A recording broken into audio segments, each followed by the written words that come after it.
So, we'll begin the chapter 1 of the Nectar of Devotion today, and it's a little difficult chapter, slightly technical.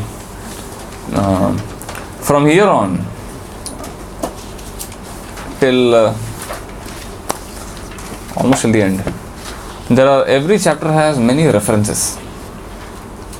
So Rupa Goswami is going to introduce a concept. He will talk about, in this chapter he will talk about characteristics of pure devotion service, and he lists out various characteristics, and for each characteristic Rupa Goswami gives a reference, not just one reference, many references from the Bhagavatam, mostly from the Bhagavatam and occasionally from other Puranas and other scriptures.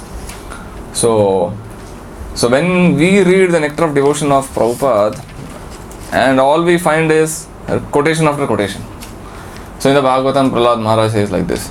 In the Bhagavatam, Kapil Dev says this. In the Bhagavatam, Narad Muni says this. And we are unable to make that connection. Okay, just reference after reference you find here. So why so many references, and why only this particular reference?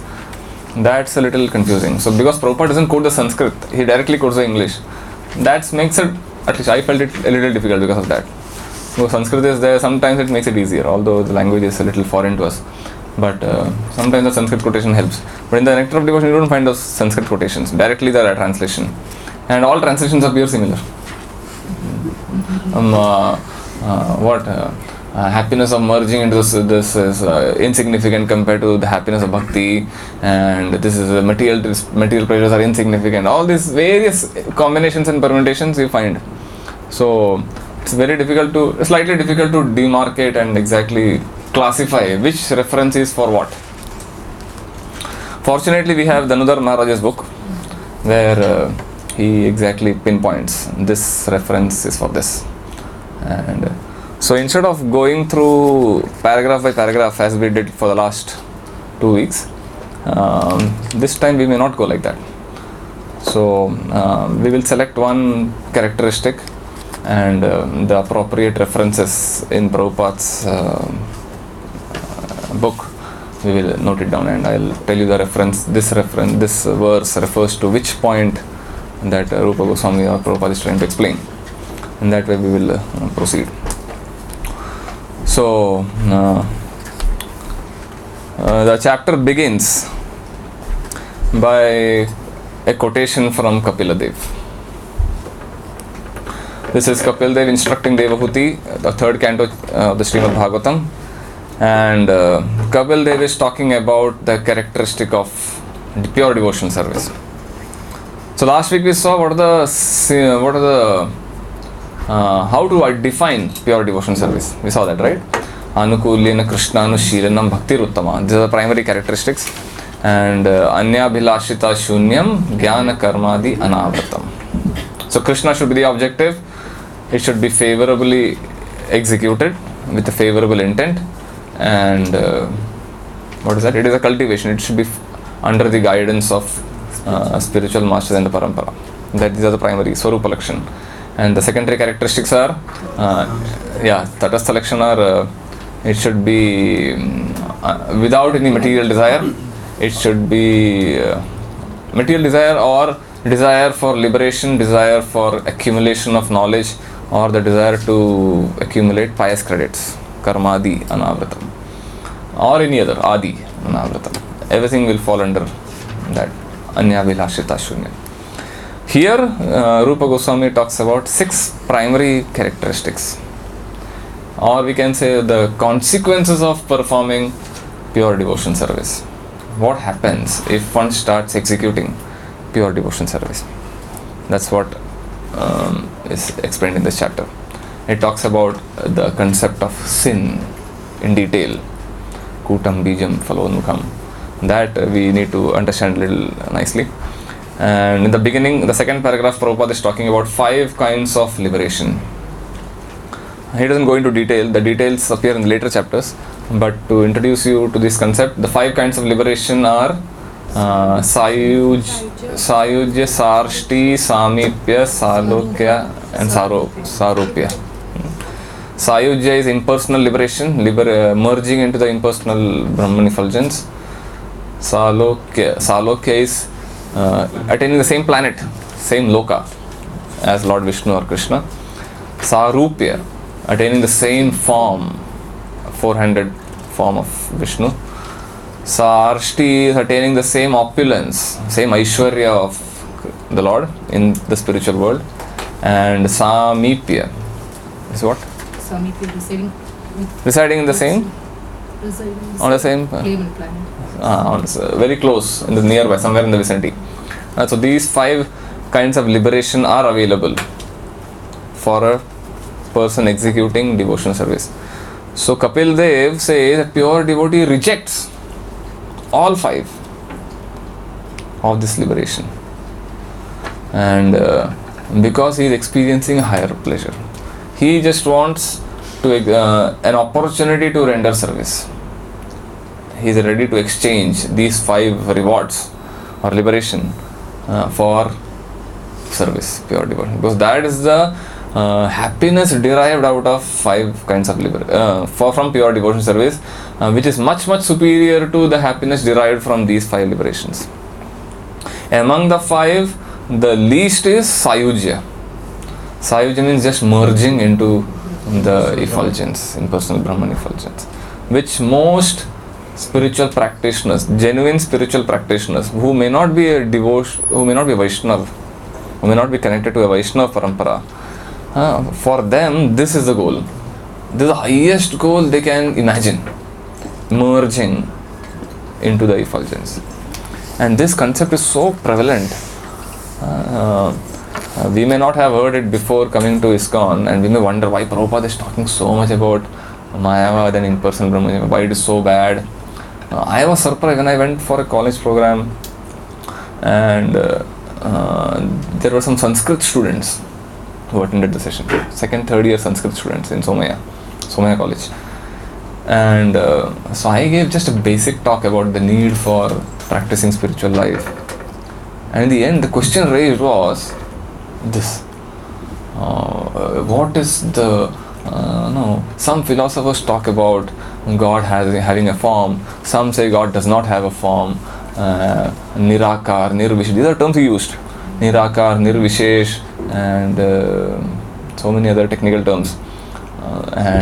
So why, if everything is, if God is ultimately impersonal and Nirakar, Nirvishesh, Nirgun, so then why all this practices? Such a deep technical question. So then I realized, of course I gave us standard answer, but then I realized the extent of this philosophy pervading among people who are studying these subjects. If you study Sanskrit or any other philosophy, theology in various universities, this is the knowledge they impart. Ultimately, God is impersonal, and if at all God exists, merging into Him, Brahma mein leen hona, becoming one with God is the ultimate goal of life. So in Kali Yuga, it's rare to find someone who believes in God, and among those who believe in God, it is rare to find who accept His personal spiritual form. Right? So therefore, continuous bombardment you find in Prabhupada's books, where he's saying God is impersonal, he is a person, he has no material qualities, he has spiritual qualities, and he is a form. So these 5 kinds of liberation in detail we will see in the later chapters. Then he introduces the 6 characteristics of pure devotion service. So the shloka is there, I think it's there in this book, in the end.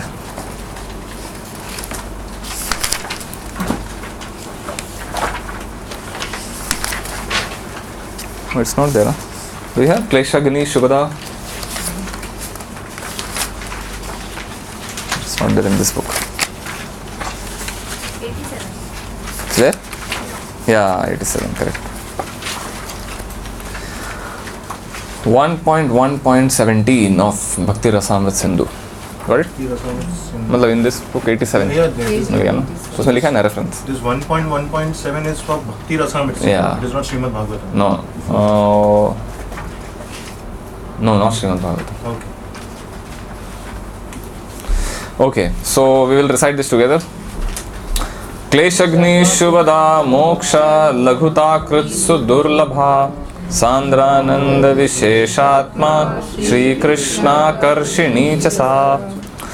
Kleshagni, relief from all suffering. Shubhada, bestowal of all auspiciousness. Moksha Lagutakrit, belittling liberation. Sudurlabha, very rare and difficult to attain. Sandrananda Visheshatma, characterized by incalculably condensed bliss. Shri Krishna Karshini, attracting Shri Krishna. Cha and Sa, that pure devotional service. So this is a list of 6 characteristics of pure devotional service. So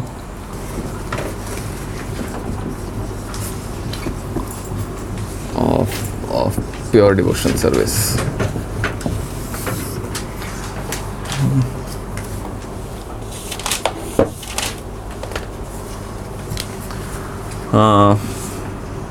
Kleshagni,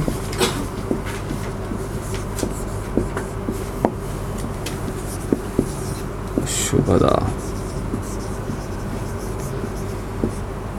What is that? Third, Moksha Lagutakrit.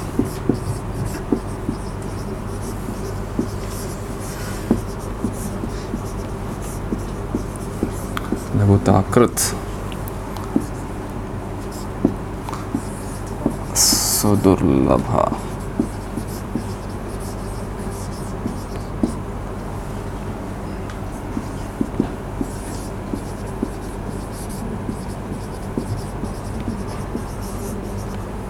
Sandrananda Visheshatma.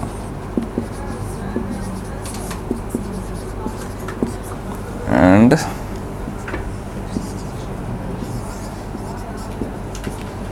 Shri Krishna Akarshini.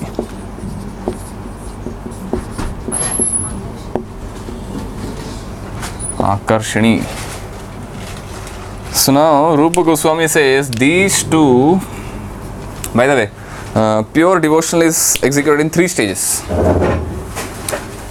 The beginning stage is called sadhana bhakti or devotion service in practice. Although it is pure devotional, it is in practice. We are practicing. Just because it is practicing doesn't mean we cannot render pure devotion. The motive decides whether it is pure or not. But because it is not fully blossomed, therefore it is called practice. So these two, sadhana bhakti is the beginning, final is prema bhakti, and the transition from sadhana to prem, there is a between stage, that is called bhava bhakti. So Rupa Goswami says these two are the characteristics of sadhana bhakti.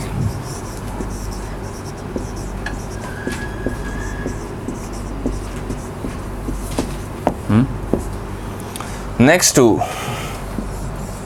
is characteristics of bhava bhakti.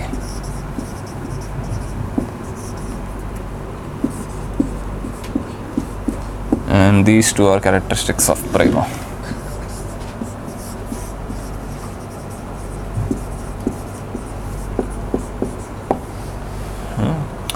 Now the interesting thing is each form of bhakti has this. For sadhana bhakti is second one, for bhava bhakti fourth one, and for prema bhakti sixth. Each of them is talking about a certain kind of happiness. Shubhada for sadhana bhakti, Sudurlabha for, not Sudurlabha, sorry, third one for bhava bhakti, Moksha Lagutakrit, and fifth one, Sandrananda Visheshatma. एक second में आता हूँ।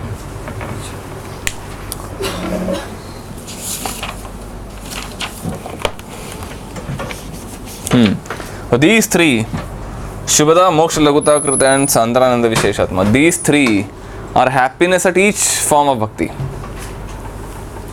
that a devotee experiences. And each one, so this is certainly a very high level of happiness, Shubhada. Moksha Laguta is much more superior than Shubhada. And this is the highest form of happiness one can experience. Sandharananda Visheshatma. Condensed bliss. So that's an overview of the 6 characteristics. Now let us look into detail. First is Kleshagni.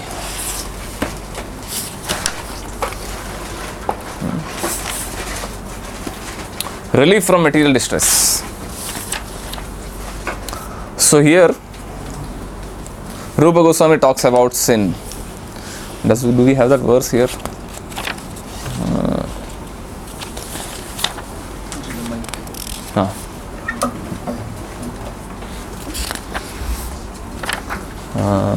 That is not there.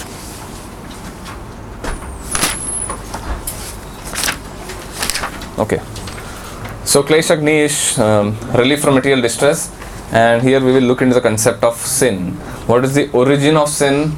The causes of sin, how sin fructifies, what is the seed of sin, and what is the propensity to commit sin multiple times, and the reactions of sin, manifest and unmanifest.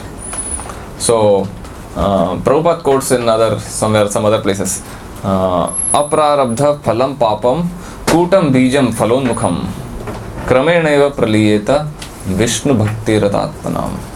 It's not there in this list, so you don't have to memorize, I guess. So by performing Vishnu bhakti, devotional service to Lord Vishnu, sins, all kinds of sins are completely eradicated, destroyed from the root. So, but it is important to know how sin originates. What is the ultimate cause of sin? So here, the Prabhupada's explanation doesn't actually give you the diagrammatic representation of the sin. Dhanudhar Maharaj gives a very nice explanation. So he gives 4 short diagrams, and he combines all 4 and then makes it a full diagram. So you need not memorize all 4. If you want, you can, but the final diagram is important, and that helps in understanding the concept. So first is how it starts. First, a general chart.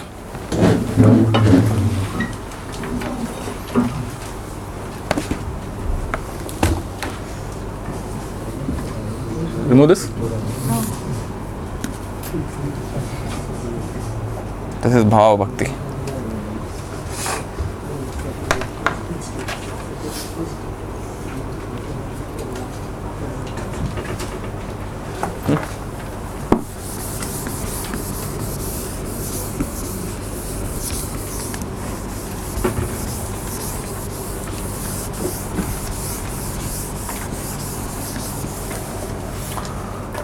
So he says distress has 3 causes: papam, bijam, and avidya. 3 causes of distress.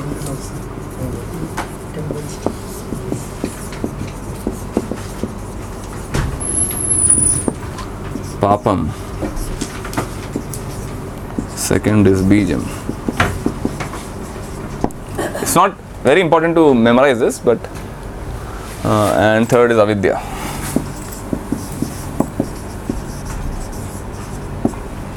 Papam is sin, sinful act. Bijam is the seed, material desire.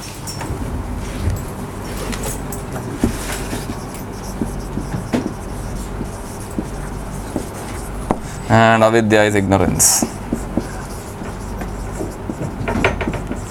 So diagram will look something like this. It starts with avidya, ignorance, which leads to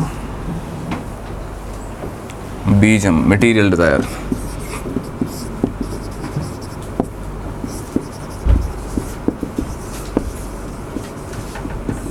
Ignorance is the root cause of material desire. Material desire has to result in a sinful act. Spiritual desires don't result in sinful acts. So this will lead to papam.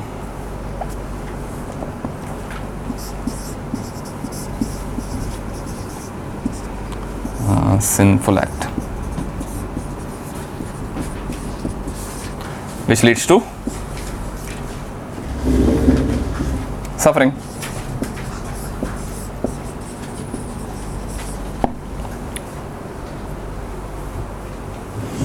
So the basic, simplest concept of how we suffer in this world.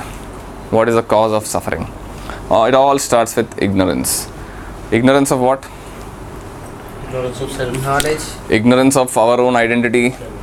Ignorance of knowledge. What knowledge is missing?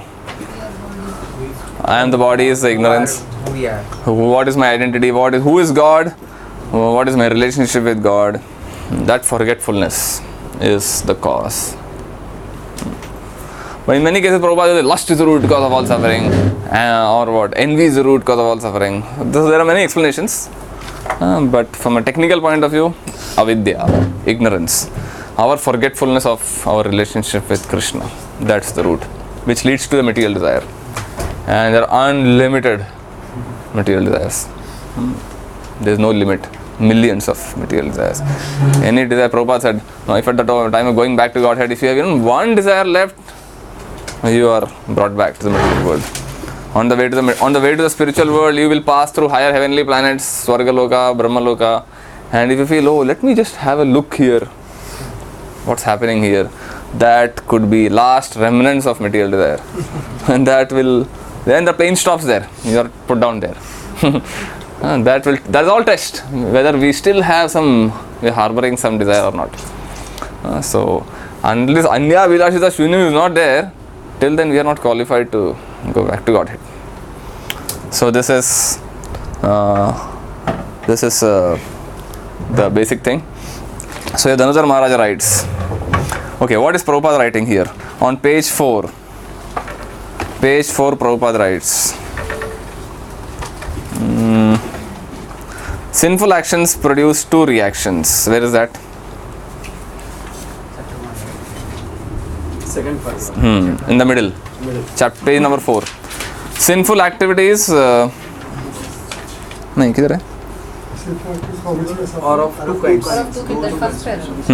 Those which are mature and those which are not mature. The sinful activities for which we are suffering at the present moment are called mature.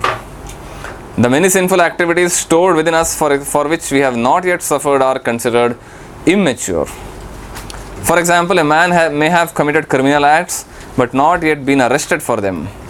Now, as soon as he is detected, arrest is awaiting him.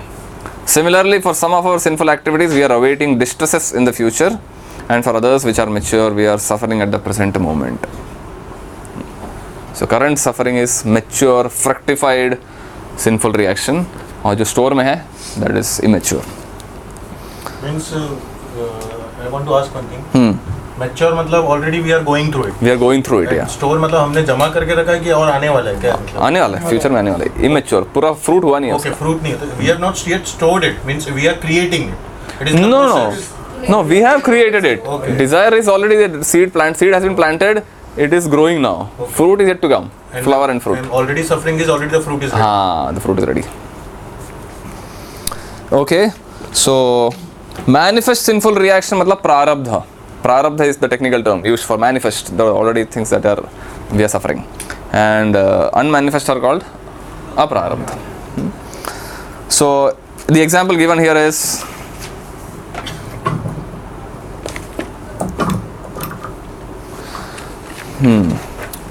a disease caught early is curable, but is far more difficult to eradicate if allowed to become chronic.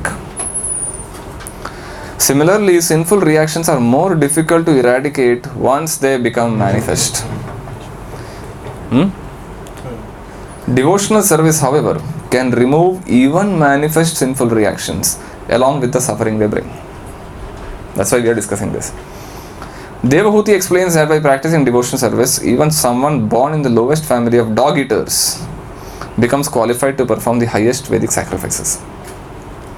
The behavior of those born into degraded families disqualifies them from performing Vedic sacrifices. Devahuti points out that even slight engagement in devotional service can counteract the disqualifications incurred by low birth. Our birth is a tangible result of karma. That is, it is a manifest reaction, prarabdha papam. The Devahuti's statement is shastric, evidence that devotion service can eradicate prarabdha karma, prarabdha papam. So somewhere Prabhupada will later explain how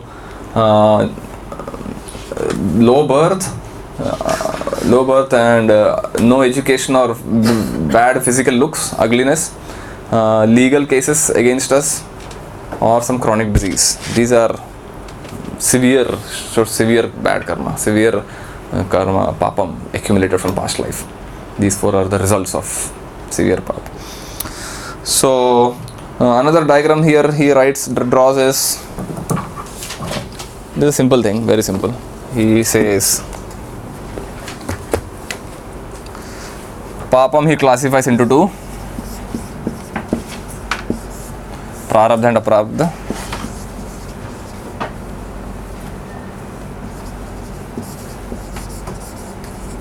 Aprarabdha. Manifest and unmanifest. Reaction. These are reactions. Both are reactions.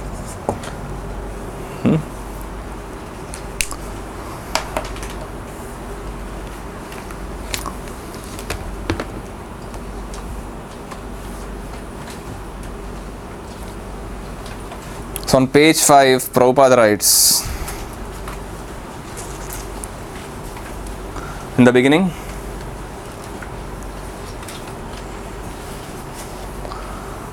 from the page 4 end, Lord Krishna's instruction to Uddhava, where he says, "My dear Uddhava, devotional service unto me is just like a blazing fire which can burn into ashes, unlimited fuel supplied to it."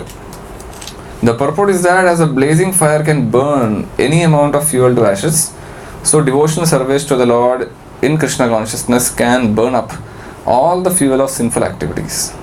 For example, in the Gita, Arjun thought that fighting was a sinful activity, but Krishna engaged him on the battlefield under his order, and so the fighting became devotional service. Therefore, Arjuna was not subjected to any sinful reaction. This was one of the fears Arjun had, that sinful reaction. Because so many millions of soldiers are going to be killed, and Varna Sangar will happen, what will happen to my sin?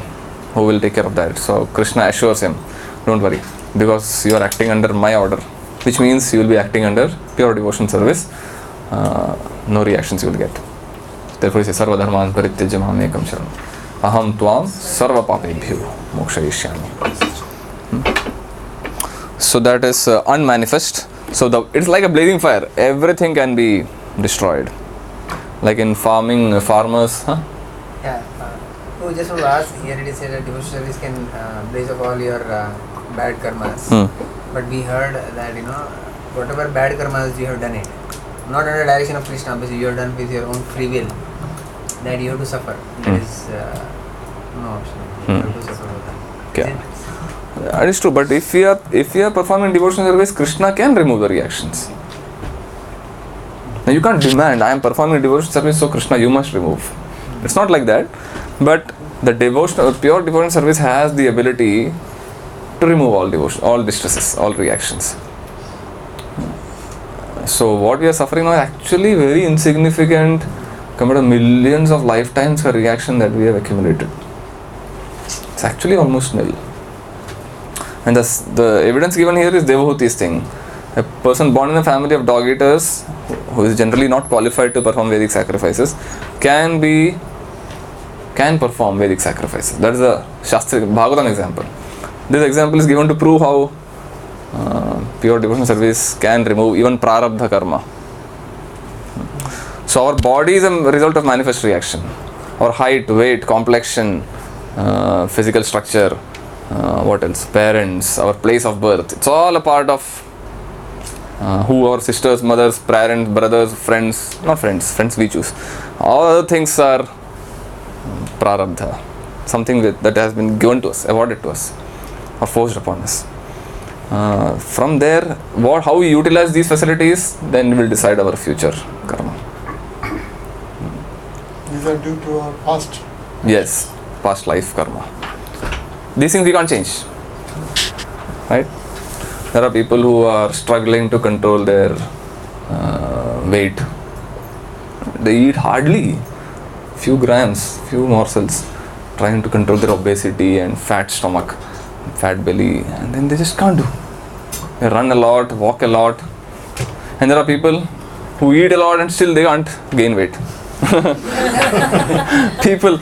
people are envious of me sometimes. Kya tum itna kuch, itna such, you have such a slim body, you can walk through anywhere, sit anywhere, go through anywhere. People have to struggle going through some doors. People with fat bodies and fat belly. Exhausted also fast. Huh? Get exhausted fast. So it's all karma. It's all past life karma. Their body structure, their genetic structure. You can't change them. What can you change, right? Something you can do up and down. 19-20 का हो सकता है बस. थोड़ा weight. Or even our intelligence is past karma. Some people can absorb, understand concepts so fast. Musical abilities people have. These are all not. Something you can learn and train, skill, develop some skills. But beyond a certain limit, you can't change many things. Alright? So that is past karma. Now, how unmanifest reactions cause suffering? For that, he draws another diagram. Okay, let us read first. Previously, we said that sinful activity causes two types of reactions, manifest and unmanifest. We will further clarify the statement. Dhanudhar Maharaj saying, a sinful action generates two types of unmanifest reactions. One type creates, okay, let me draw.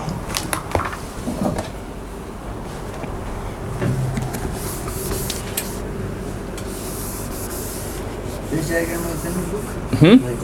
No. You need to remember only the last one, the final one. That contains everything. No,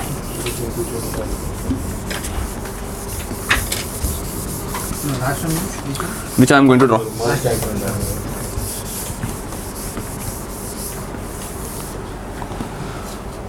So Papam is again classified into two. Same thing, a little more detailed.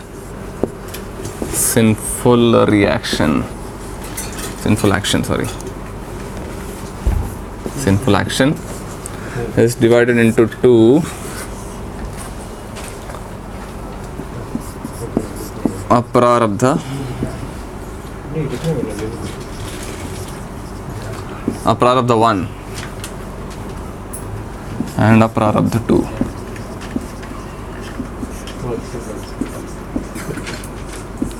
So we saw in the previous diagram, we saw Aprarabdha and Prarabdha, right? And so this Prarabdha ke pehle there is another Aprarabdha, little bit. So this leads to the Prarabdha one, suffering. Little more detail, some extra minor detail is added, that's all. And this one, this causes indirect suffering. Oh, this is important. Indirect suffering. Huh? Sinful action. Indirect suffering by increased sinful proclivity.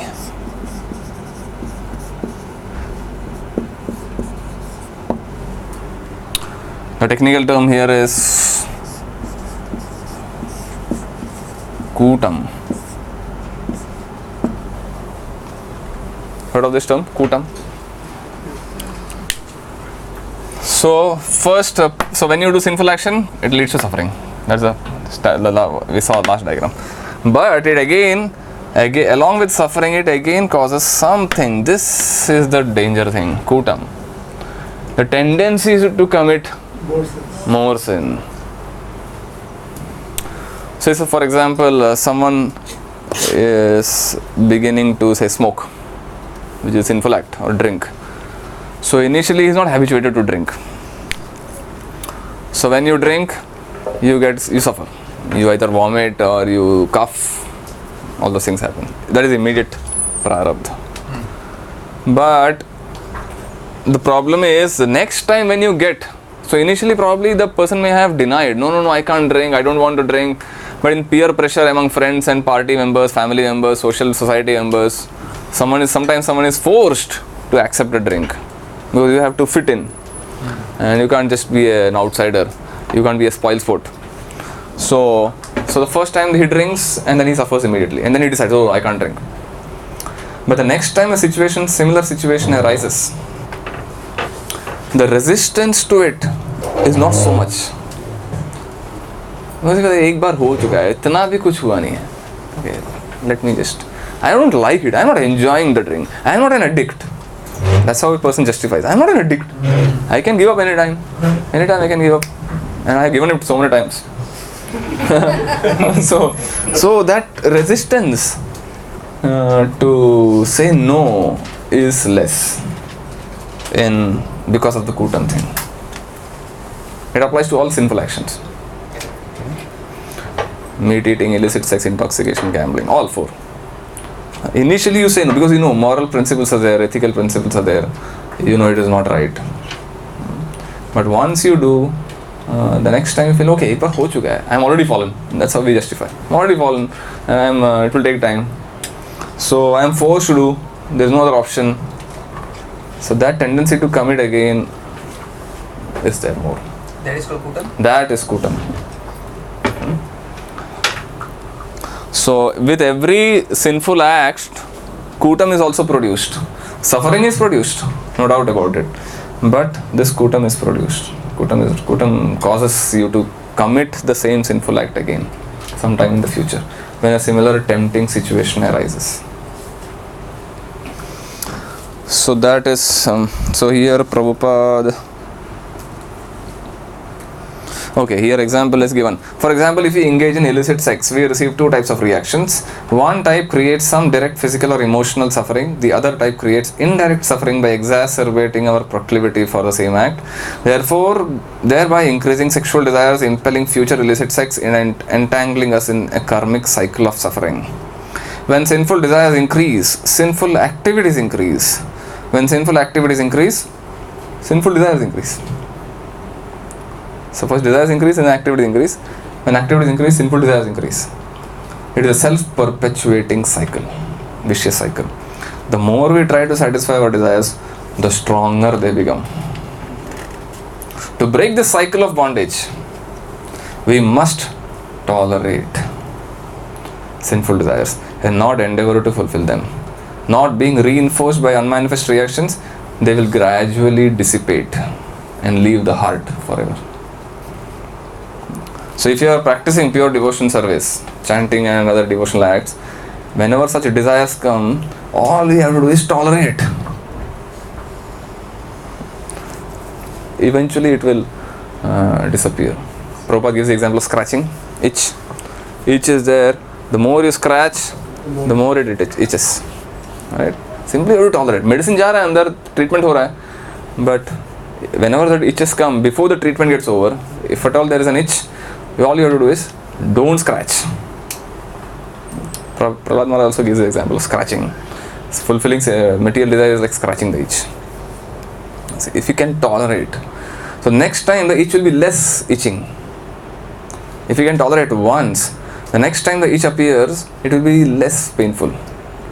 If you can tolerate that, the next time it will be still more less. In this way it grows on. The one time you satisfied, the next time it increases more. So therefore tolerance, tam stitikshu subharata, Krishna says, tolerance is such an important quality. It applies to not just in any relation, any provoking situation in our life. The more you react to a provoking situation, to a sinful tendency, the next time it increases. Reaction causes, our reaction to a situation will result in a greater provocation next time. Therefore Prabhupada's famous statement is there. One's greatness has to be tolerated by the ability to tolerate provoking situations. This statement appears in that pastime. Kaunsa wala? Bhrigu Muni going to test the three demigods, Brahma, Vishnu and Shiva. So Brahmaji, he mentally offends him by not respecting him. Doesn't say anything. And goes to Lord Shiva, he verbally offends him, saying, oh, you are such a ugly person living in crematoriums, all ashes all over your body. So Brahmaji tolerates but gets angry, but doesn't say anything because he's his son. Shiva also tolerates. Parvati, I think, stops him from doing an act. And when he goes to Vishnu, he kicks, physical offense, he kicks him on the chest. And Vishnu welcomes him. Oh, I'm so sorry, my chest is so hard, and your feet must have got a pain. So that's where Prabhupada makes a statement. That's how they declared that Vishnu is the greatest of all three. One's greatness has to be estimated by the ability to tolerate provoking situations. So we have to just tolerate any desire, sinful desire that arises in our heart has to be just ignored. Ignoring, neglect is one effective method to overcome a sinful desire. Somehow we have to get out of the situation, or just tolerate, or substitute it, replace it with some other positive thought or desire. It's so difficult many times. This pastime appear in which Krishna book? Krishna book last towards the end, कौन सा वो? Somewhere towards the 85-86 chapter में आता है, out of 90. Super excellent qualities of Krishna, I think that's the chapter. Okay, so that's one more small diagram is there. Evolution of unmanifest sin. So you can just draw this. Which one? Yeah, it's hardly anything.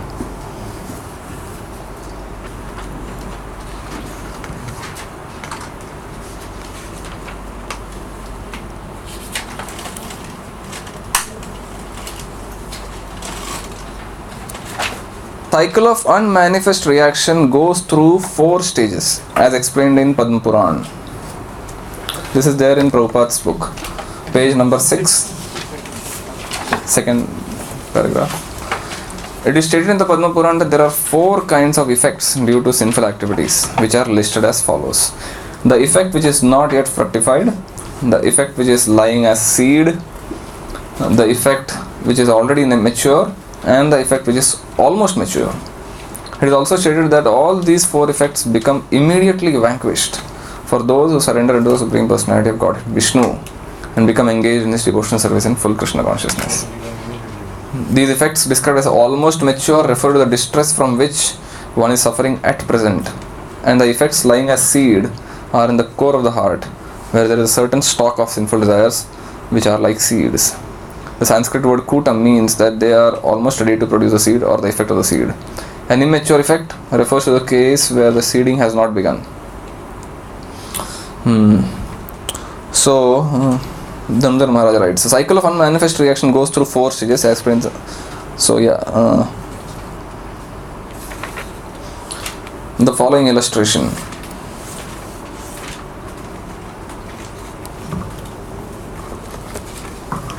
So the illustration is like this.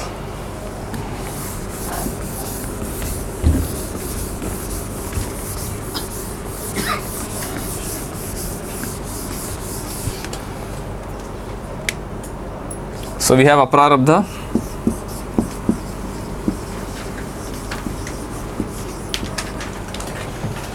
One reaction causes prarabdha, like we saw the last time.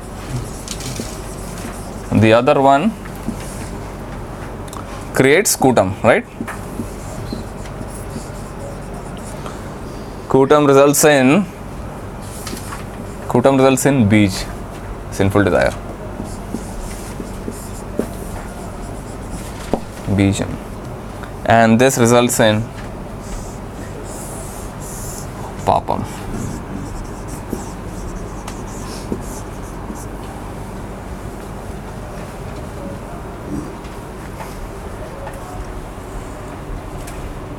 So previous diagram a little expanded.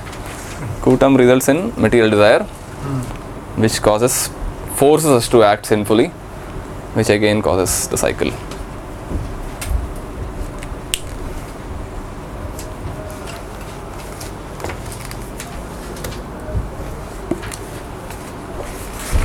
So probably that means the first comes the kutam and then comes the bija. The tendency is there. Because the tendency is there, as soon as a situation arises, you have the desire. It creates the seed. And then you act sinfully. Otherwise, generally we get the desire when a situation is there, favorable situation to commit the sin. The resistance has gone down. Resistance has gone down. Moral principles, that barriers have broken down.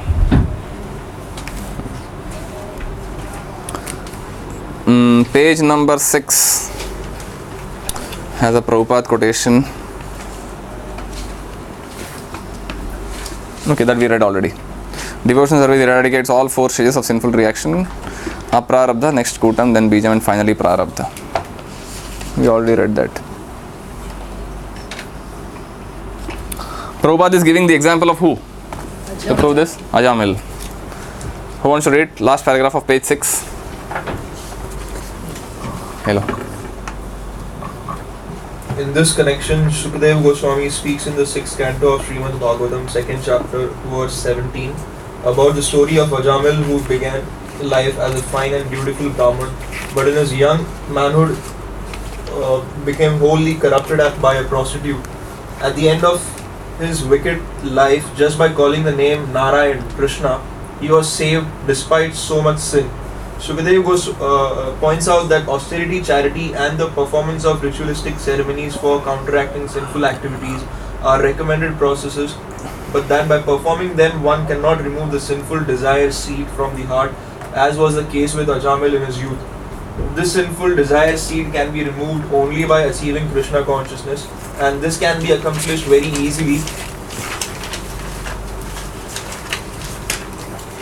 by chanting the Maha Mantra or Hare Krishna mantra as recommended by Sri Chaitanya Mahaprabhu. In other words, unless one adopts the path of devotional service, he cannot be 100% clean from all the reactions of sinful activities. So if you read the 6th canto in the beginning, 5th canto ends by describing hellish planets. Shukadeva Goswami gives a list of hellish planets, 28 different types of hells, and how what sin leads to which hell.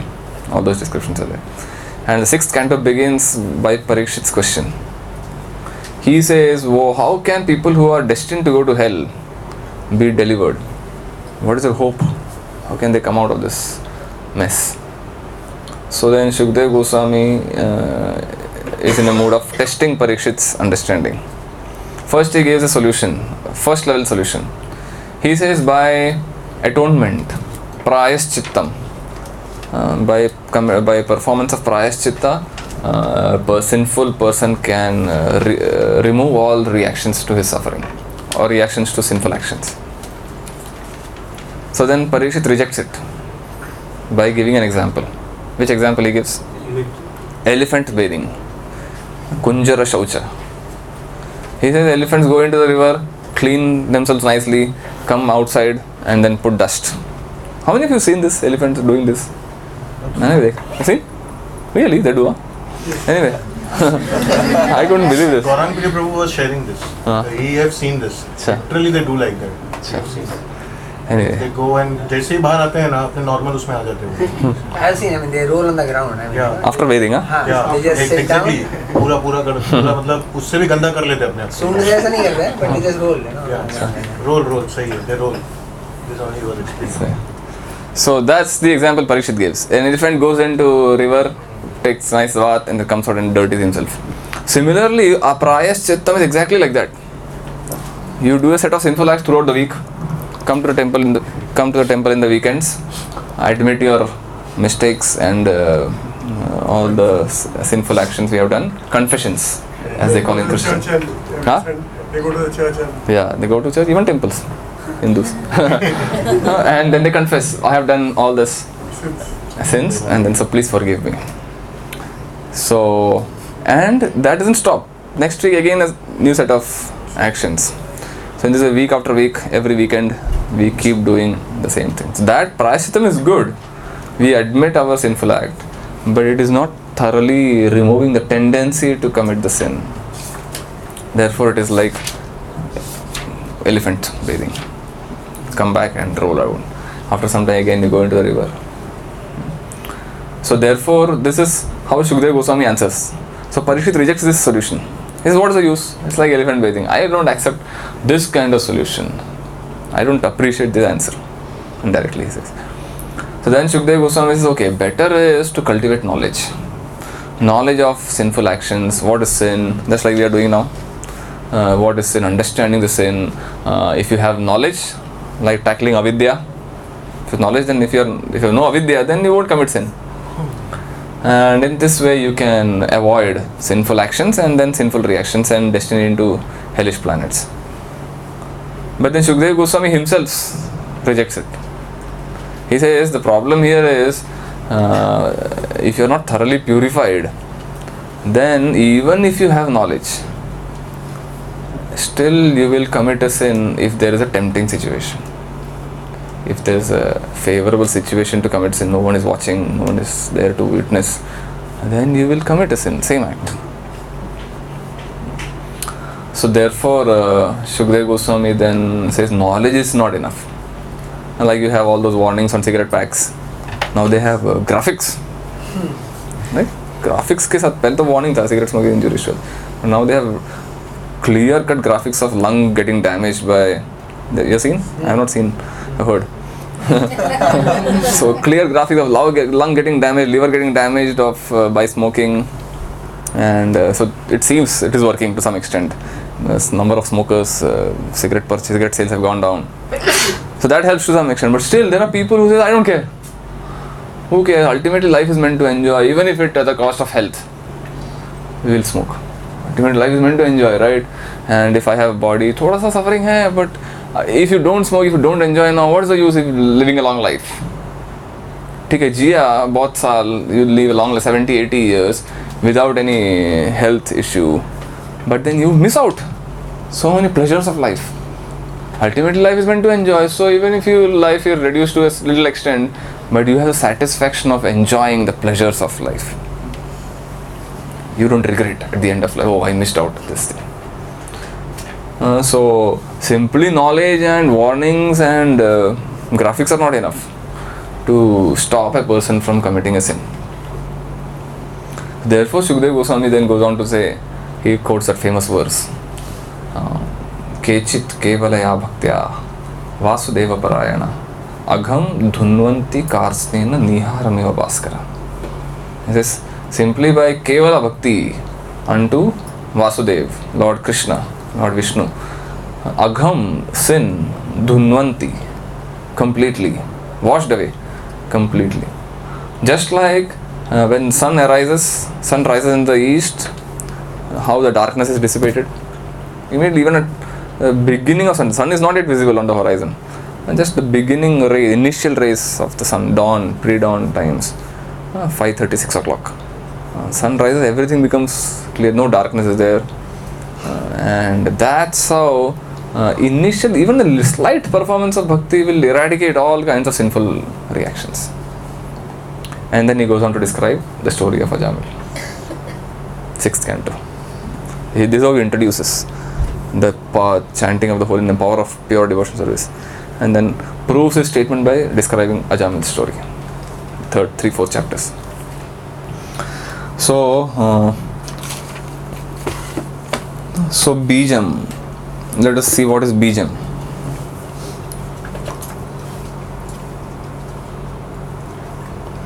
Prabhupada writes in page number 6.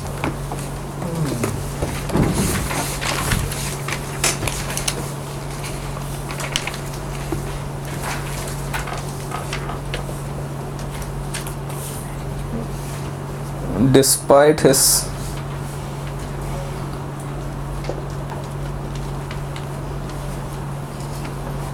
did we read that?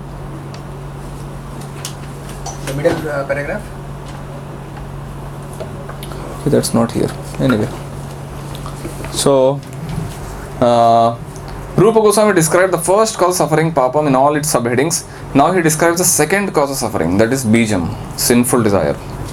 He quotes the Vishnu Dutas 6-17, who explain that many processes can neutralize the reactions of sinful activities, but only devotional service can uproot sinful desire, which is the cause of sinful activity. So atonement and prayaschitta can remove the reactions, but it doesn't remove the desire, which is the bijam is not gone. That can be removed only by performing pure devotion service. And then Ajamil's story is quoted. So page 7, Page 7 has a quote. I think we discussed already. Elephant bathing.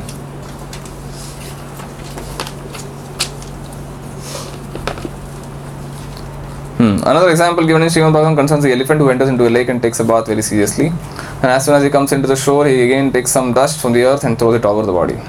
Similarly, a person who is not trained in Krishna consciousness cannot become completely free from the desire of sinful activities. Neither the yoga process, nor philosophical speculations, nor fruitive activities can save one from the seeds of sinful desires. Only by being engaged in devotional service can this be done. So charity, yogic processes, cultivation of knowledge, nothing can uproot the desire. As long as the desire is there, it will grow.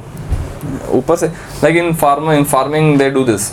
Whenever they want to plant a new crop in land, initially they burn out. You have seen? They put dry grass over the land and then they burn it. They have to remove all weeds and all potential unnecessary seeds. And when they plant later, then only the seeds are grown. The standard practice is not a textbook thing.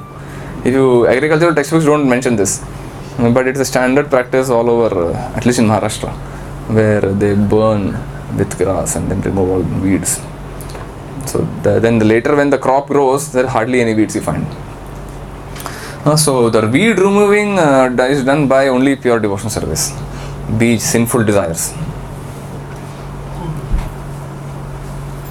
Okay, now we'll come to the main final diagram.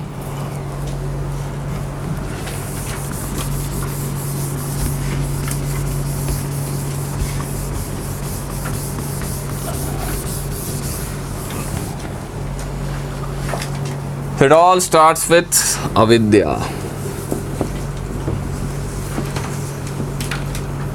or ignorance.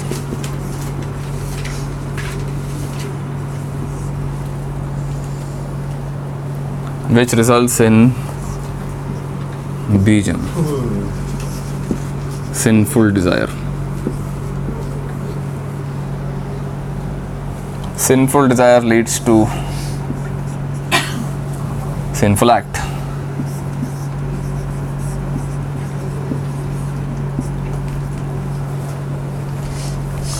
Sinful action.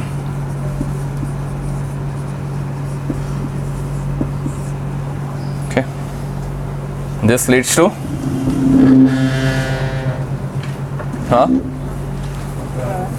aprarabdha.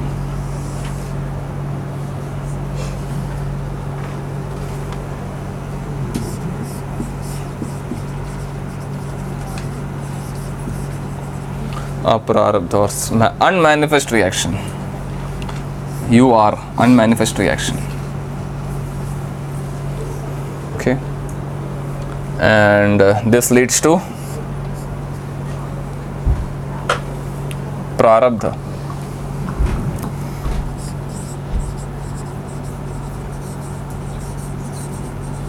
Or manifest reaction. And this leads to, there's an arrow here.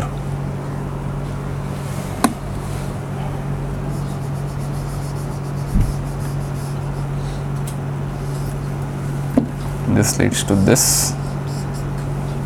This leads to this. And this leads to suffering.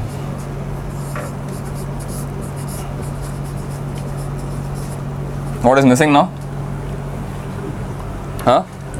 Kutam is missing. So aprarabdha leads to prarabdha, it leads to kutam.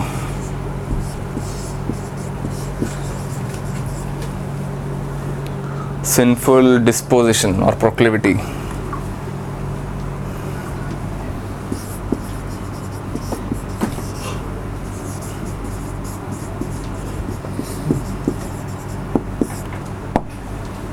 And kutam leads to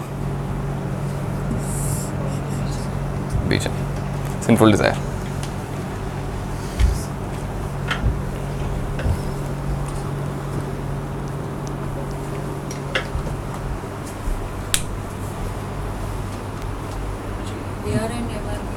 MR is manifest reaction, prarabdha. UR is unmanifest reaction.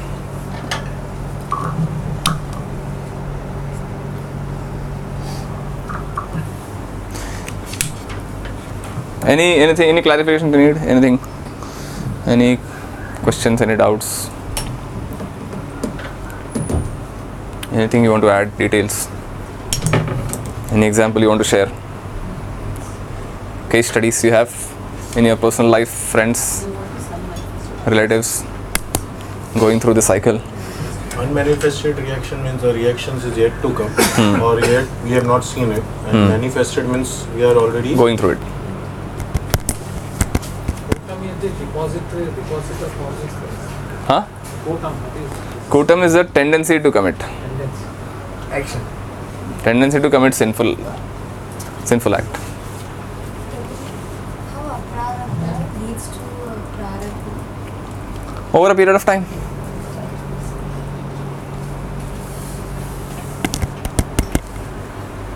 Some aprarabdha takes immediate, few months, few weeks, few days. Some can take years, some can take lifetimes. You know the story, Dhritarashtra का story पता है? हाँ, Dhritarashtra, after the war was over, 100 sons got killed in the war, and he complained, I think to Vyasadev or maybe Krishna. Krishna? Yeah, he complained to Krishna, why all 100 sons got killed? At least one should have left. Why? What did I do? So he said, you know what, 50 lifetimes ago, 50 lifetimes ago, you were a king who went on a hunting expedition. And there in the forest, you happened, while on a hunting act, you killed a bird ka nest that had 100 eggs. And for that you are suffering now. 100 eggs you killed, and therefore you have to suffer now. He said, why 50 lifetimes? Why not immediately? So he said, to get 100 sons is not an easy thing. You need to accumulate enough pious credits to have 100 children. So then 100 children, you got accumulated enough credits. Now you have 100 children, 100 sons. And then that reaction manifested of killing. You killed, you get killed. So that's how it works. Prabhuji, here it is mentioned that as soon as you take up the process of Krishna consciousness, as soon as you surrender, all the four effects, that is including the BGM, is removed. So at a very senior age, therefore some of the devotees are suffering. So what is the justification of cause for that suffering? Already the BGM, including the BGM, has been removed as soon as you take up the consciousness. It could be two causes. One could be they have not yet started performing pure devotion service. 100% pure devotion service. Or if they have been practicing pure devotion service, senior devotees, really exalted devotees, and if they are going through suffering, that it is Krishna's intervention. Krishna is giving them that thing. Now why Krishna is giving them? Because not to just to enjoy, we are not a sadist, enjoying, giving suffering, but to prove to the world that look at my devotees. In spite of suffering, they are not giving up the process. Kunti, Pandavas, Prahlad, why are they going through suffering? So it could be two. In our eyes, they could be exalted, but from Krishna's point of view, they may not have been completely purified. That could be one. So they have not yet started performing pure devotion. They may be chanting, doing everything, but purity is only Krishna can understand how pure it is. It is really 100% pure. So unless we perform pure, 100% pure service, till then all these things are not destroyed. Something will remain in the balance. And for pure exalted devotees, it is simply Krishna's causeless mercy. The funny thing is, these people, pure devotees, don't feel the pain.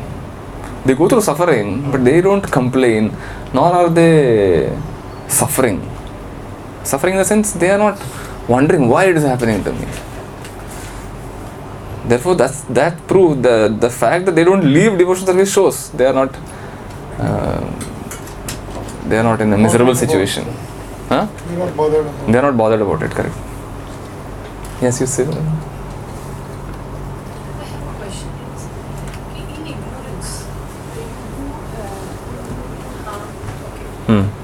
Somewhere you're good for from the heart. Do it from the heart. Yeah, good from the heart, but purely in ignorant state. Huh. You do wrong. Huh. How does that result in?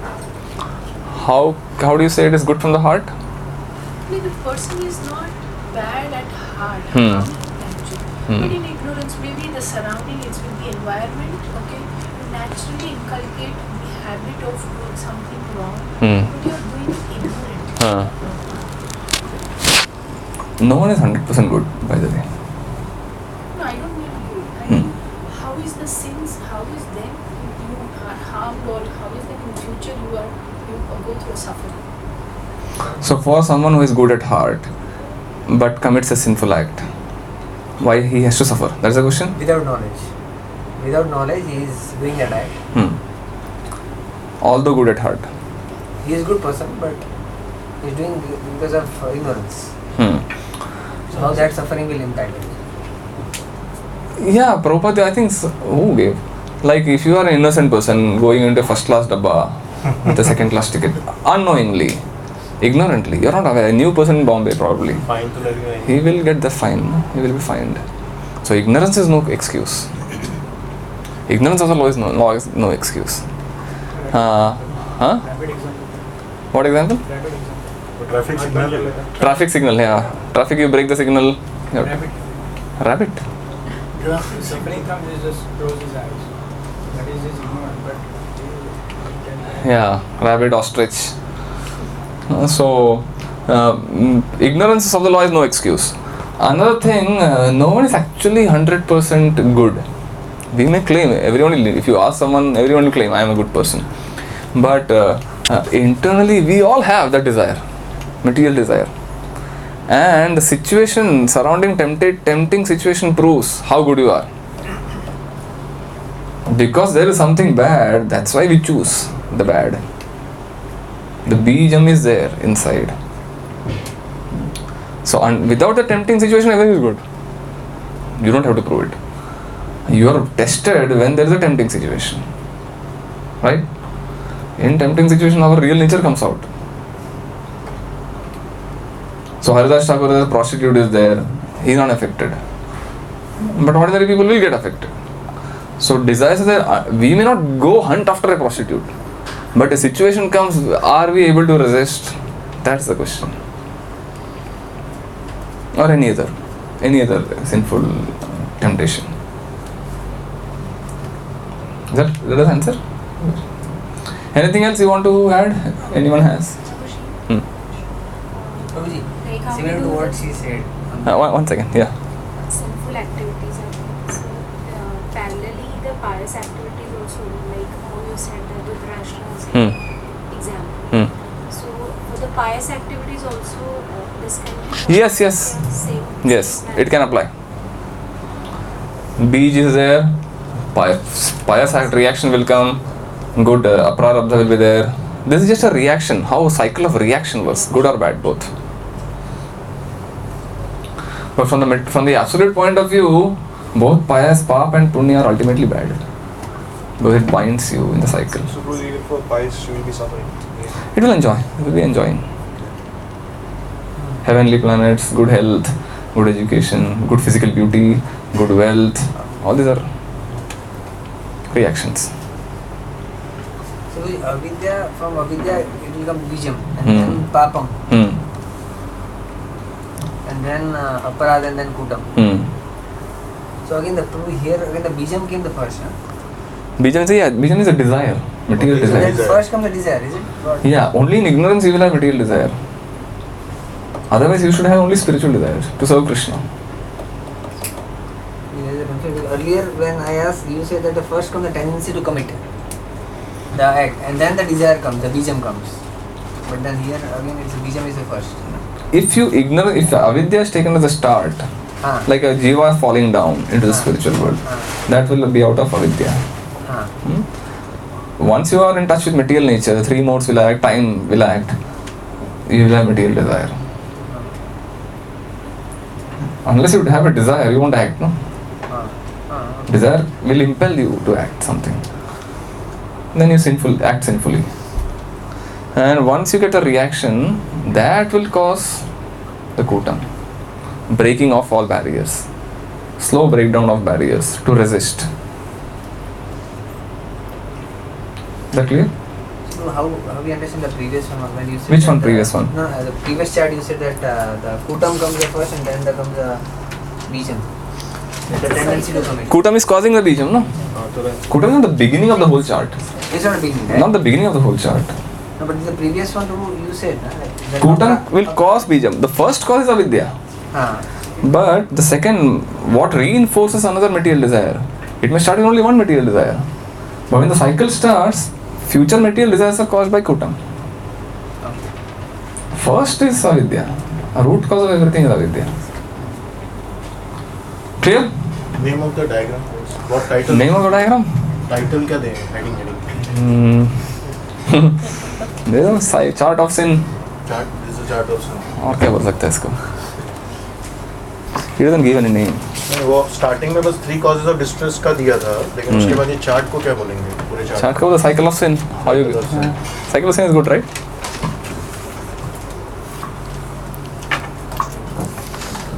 Should we go ahead?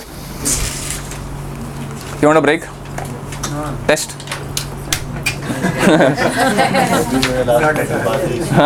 अभी दोगे last में दो. So devotional service eradicates sinful reactions, nullifies sinful desires, counteracts material proclivities, and most importantly uproots ignorance. Therefore, it is the only efficient and effective way to achieve permanent relief from all sufferings. Kleshagni. Okay, so next is Shubhada. We have 1 more hour.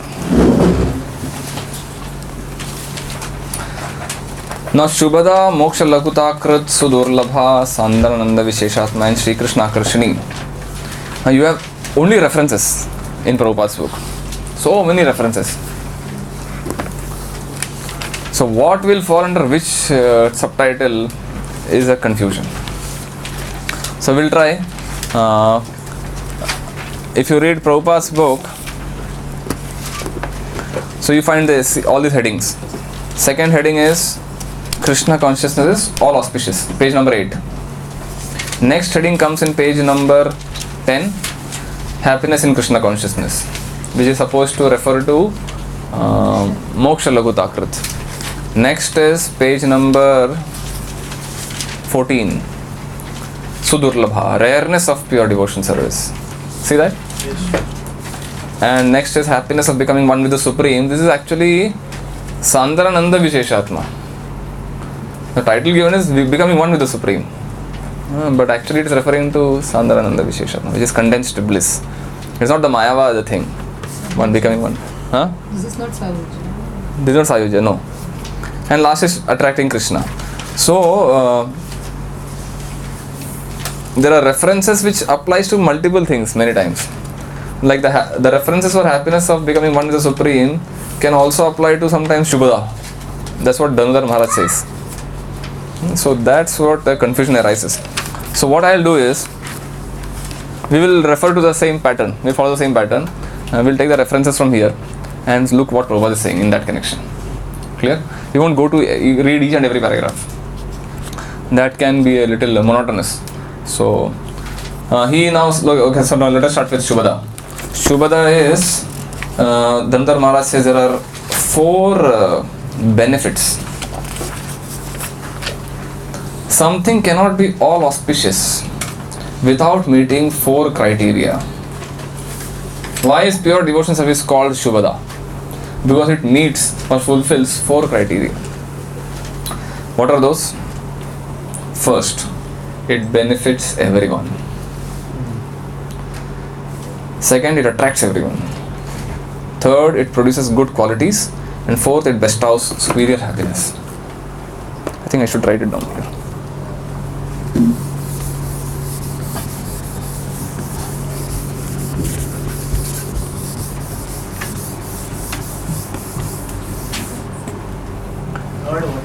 I'll write it down.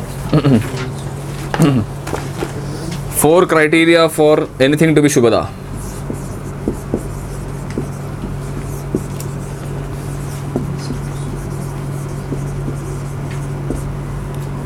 First, benefits everyone.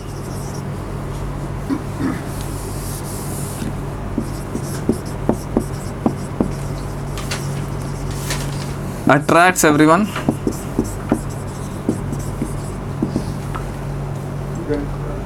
produces good qualities,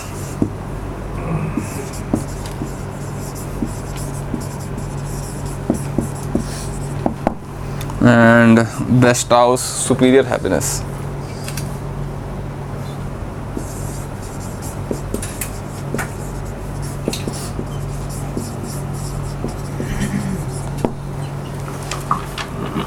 Now for each four, we will look at Prabhupada's references or the quotation from the Bhagavatam that Prabhupada quotes or Rupa Goswami quotes here. So for benefits everyone, page number 8.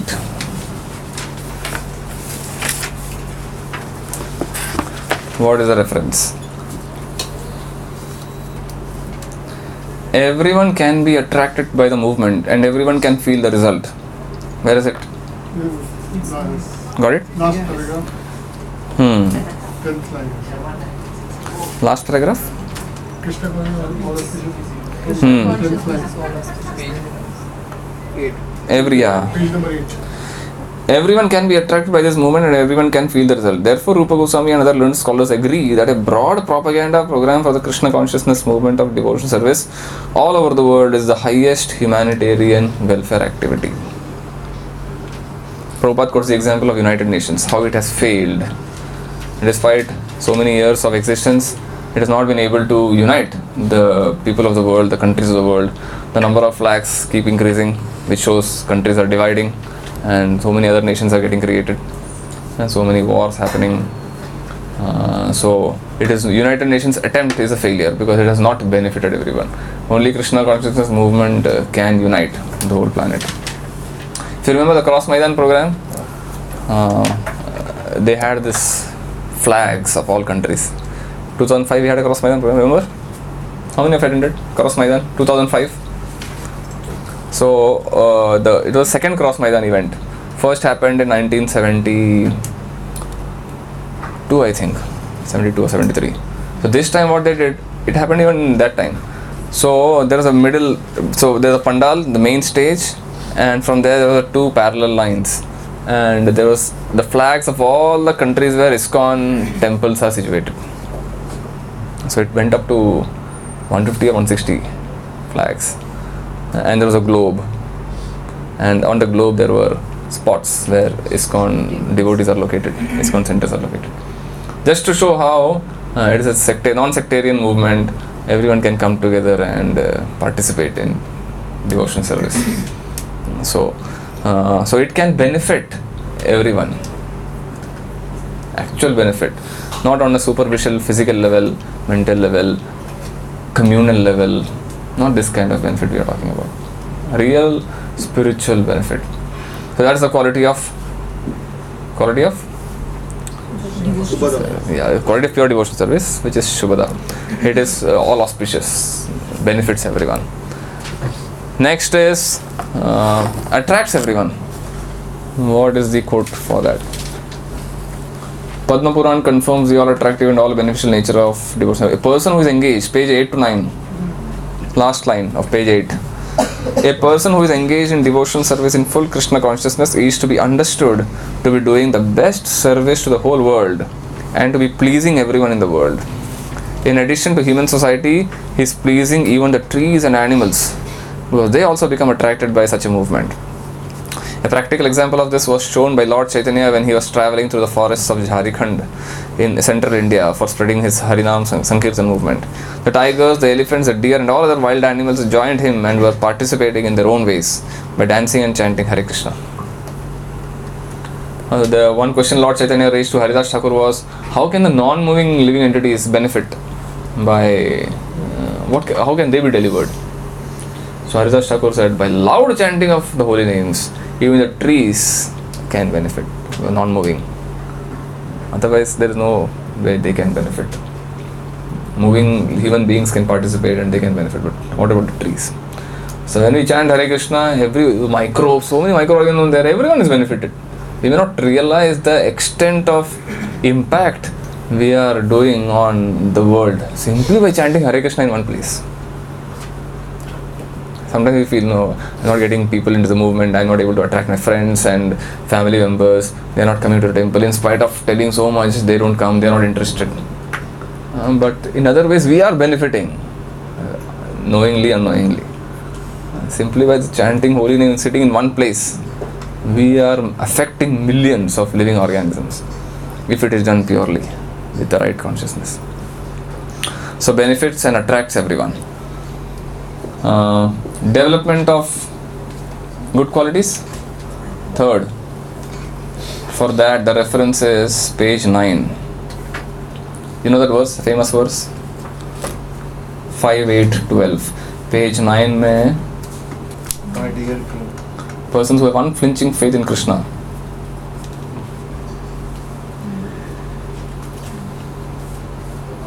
Second My dear king. My dear king. Persons who have unflinching faith in Krishna and are without any duplicity can develop all the good qualities of the demigods. On account of a devotee's high grade of Krishna consciousness, even the demigods like to live with him. And therefore it can be understood that the qualities of the demigods have developed within this body. You know this verse, kaun sa hai? Yasyasti bhaktir bhagavati akinchana sarvair gunais tatra samasate sudha. A person who is performing devotional service, uske andar sarvair gunais tatra samasate sura. Sura means the demigods. All the good qualities of demigods manifest in such a person who is performing pure devotion. I think this is the verse quoted by 5.8. 5.18 मतलब कौन सा है? 5th to 18th chapter 12. Jad Bharat? Could be Jad Bharat. So that is development of good. Another reference comes in page number 9. A Krishna conscious boy. Here. For example, You want to read?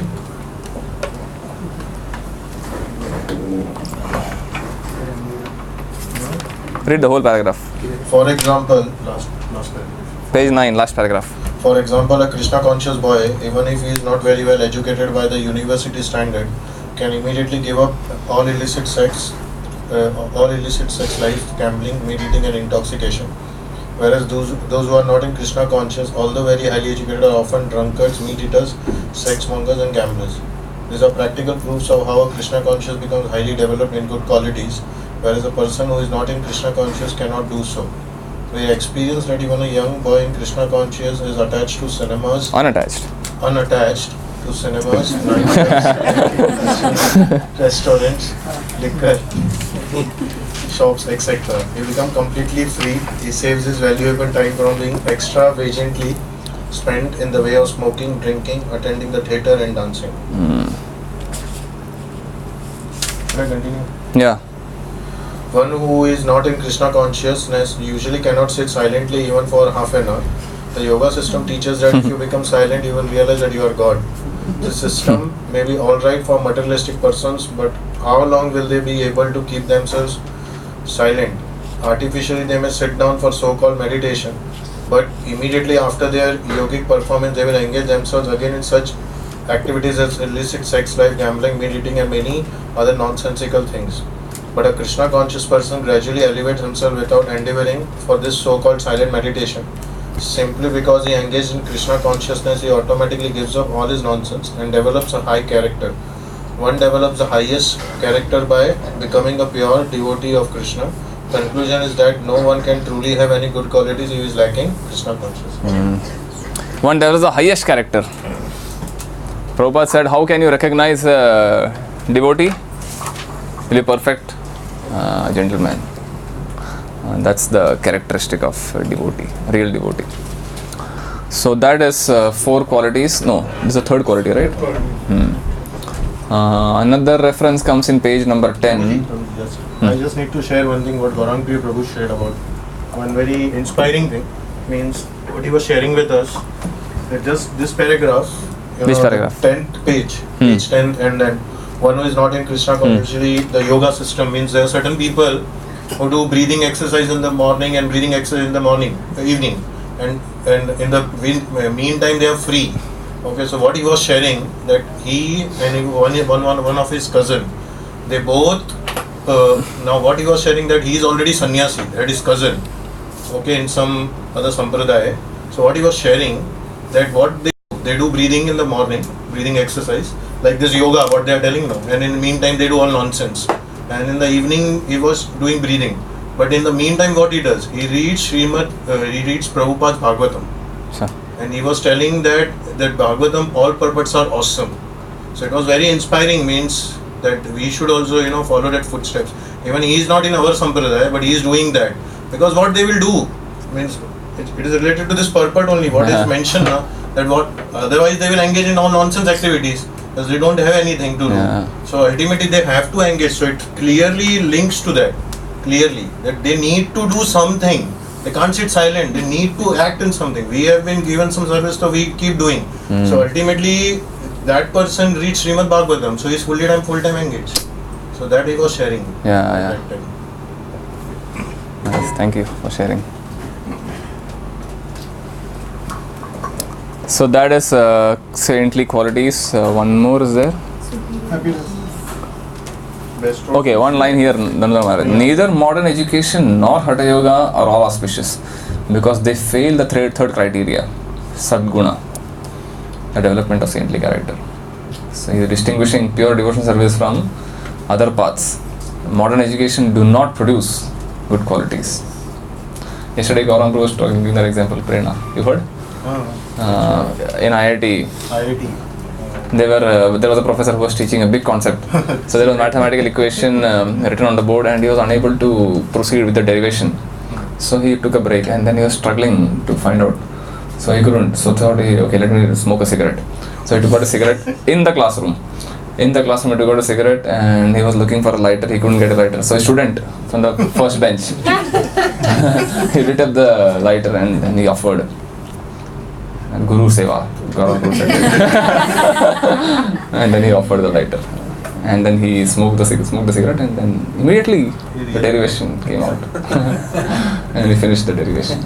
So, IIT people, IIT professors having the highest material education but lacking good character. So indirectly he was saying how this is setting an example. If you get stuck up in a mathematical derivation, smoke a cigarette. Or drink alcohol. So that's how it happens.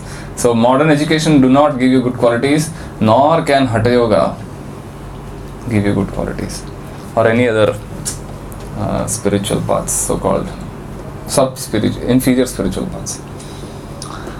Next is superior happiness. So superior happiness on page 10. उसके बाद वाला happiness in Krishna conscious के अंदर आता है.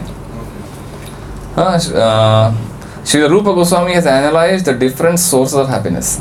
He has divided happiness into 3 categories, which are happiness derived from material enjoyment, happiness derived from identifying oneself with the Supreme Brahman, and happiness derived from Krishna consciousness.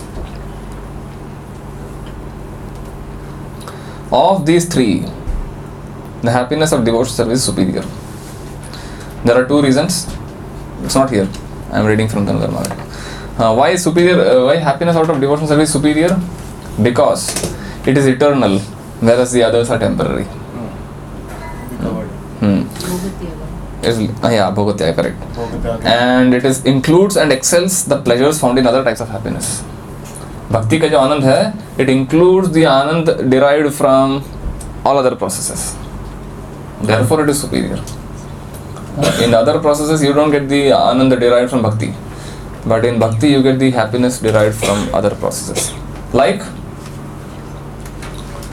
happiness derived from liberation, happiness derived from sense gratification, happiness derived from yogic siddhis. These individual things have their own happiness, but when you do bhakti, you get the happiness from all 3. And Prabhupada we have references here, Bhagavatam references. So how pure devotional service has happiness of liberation included? For that there is a reference, page 11.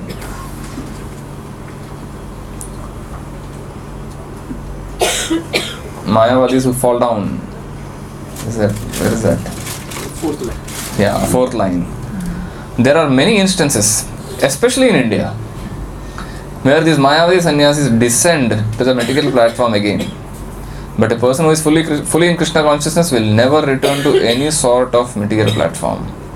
However alluring and attracting they may be, he always knows that no material welfare activities can compare to the spiritual activity of Krishna consciousness. There is a verse, it's a verse in the Bhagavatam. Yene ravindaksha mumuk. Yene ravindaksha. Aruhya krishrena param padam tadam patantyadho. Anadrita yushmadam garaya. So Mayavadi philosophers, spiritual practitioners, they ascend to the highest platform of no sense gratification, high austerities, and they have powerful yogic siddhis also many times. But how long can they maintain if they are not deriving some kind of happiness? That stage of high elevated platform cannot maintain their position.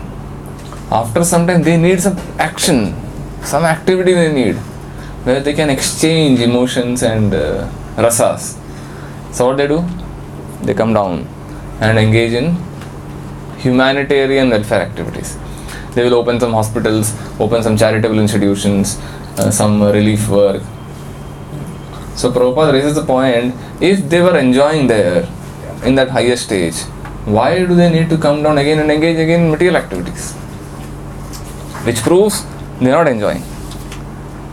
It is a liberated state, definitely. It's a much superior state. But some soul means it has to engage in action.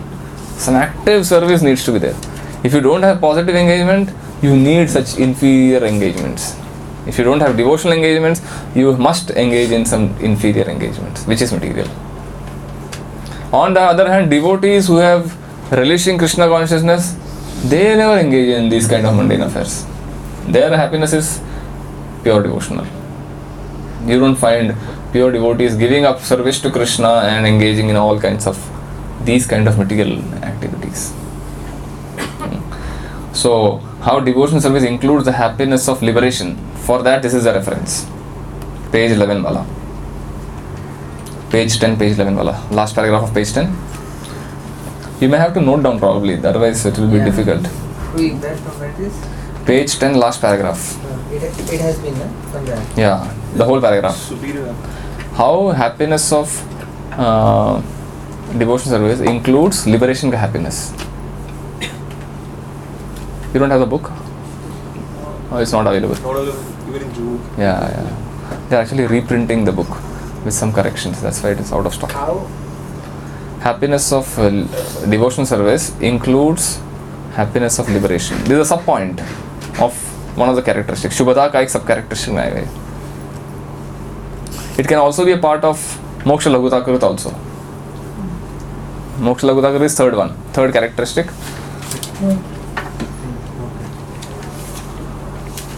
Third is Moksha Laghutakrit. This can include there also. Actually, Prabhupada includes it there. Krishna, happiness in Krishna consciousness. But it can also fall under one of the sub-points of Shubhada. Clear? So Shubhada ka fourth point is superior happiness. It can include there also. Liberation. So for that fourth one, we can take this paragraph. We can refer this paragraph, right? Yes. And it also falls under the third one. Third characteristic of pure devotional service, which is Moksha Laghutakrit, which means happiness of liberation is insignificant compared to. Any confusion? Clear, no? So superior happiness mein of pure devotional service, it also means it includes the happiness of liberation, it includes the happiness of mystic siddhis, it includes the happiness of sense gratification. So we saw liberation now. How it includes the happiness of yogic siddhis, for that there is a reference. Is it too confusing? So these four are Shubhada. Okay? These are the four sub-points of Shubhada. Superior happiness means happiness of liberation, happiness of mystic siddhis,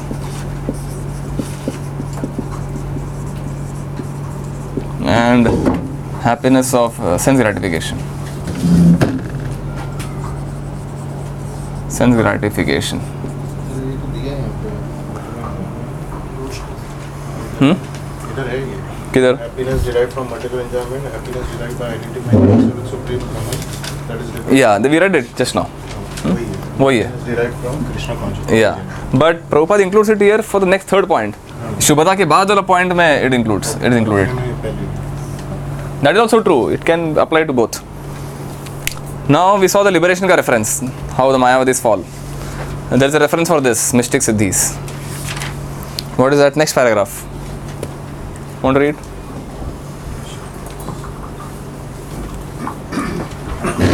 The mystic perfections achieved by the actually successful yogis are eight in number. Animosity refers to the power by which one can become so small that he can enter into the stone. Modern scientific improvements also enable us to enter into the stone because they provide for excavating so many subways, penetrating the hills, etc. So animosity, the mystic perfections of trying to enter into the stone, has also been achieved by the material science. Similarly, all of the yogi siddhis or perfections or material arts. For example, in one yogi siddhi, there is the development of the power to become so light that one can float in the air or on water. That is also being performed by the modern scientists. They are flying in the air, they are floating on the surface of the water, and they are traveling under the water.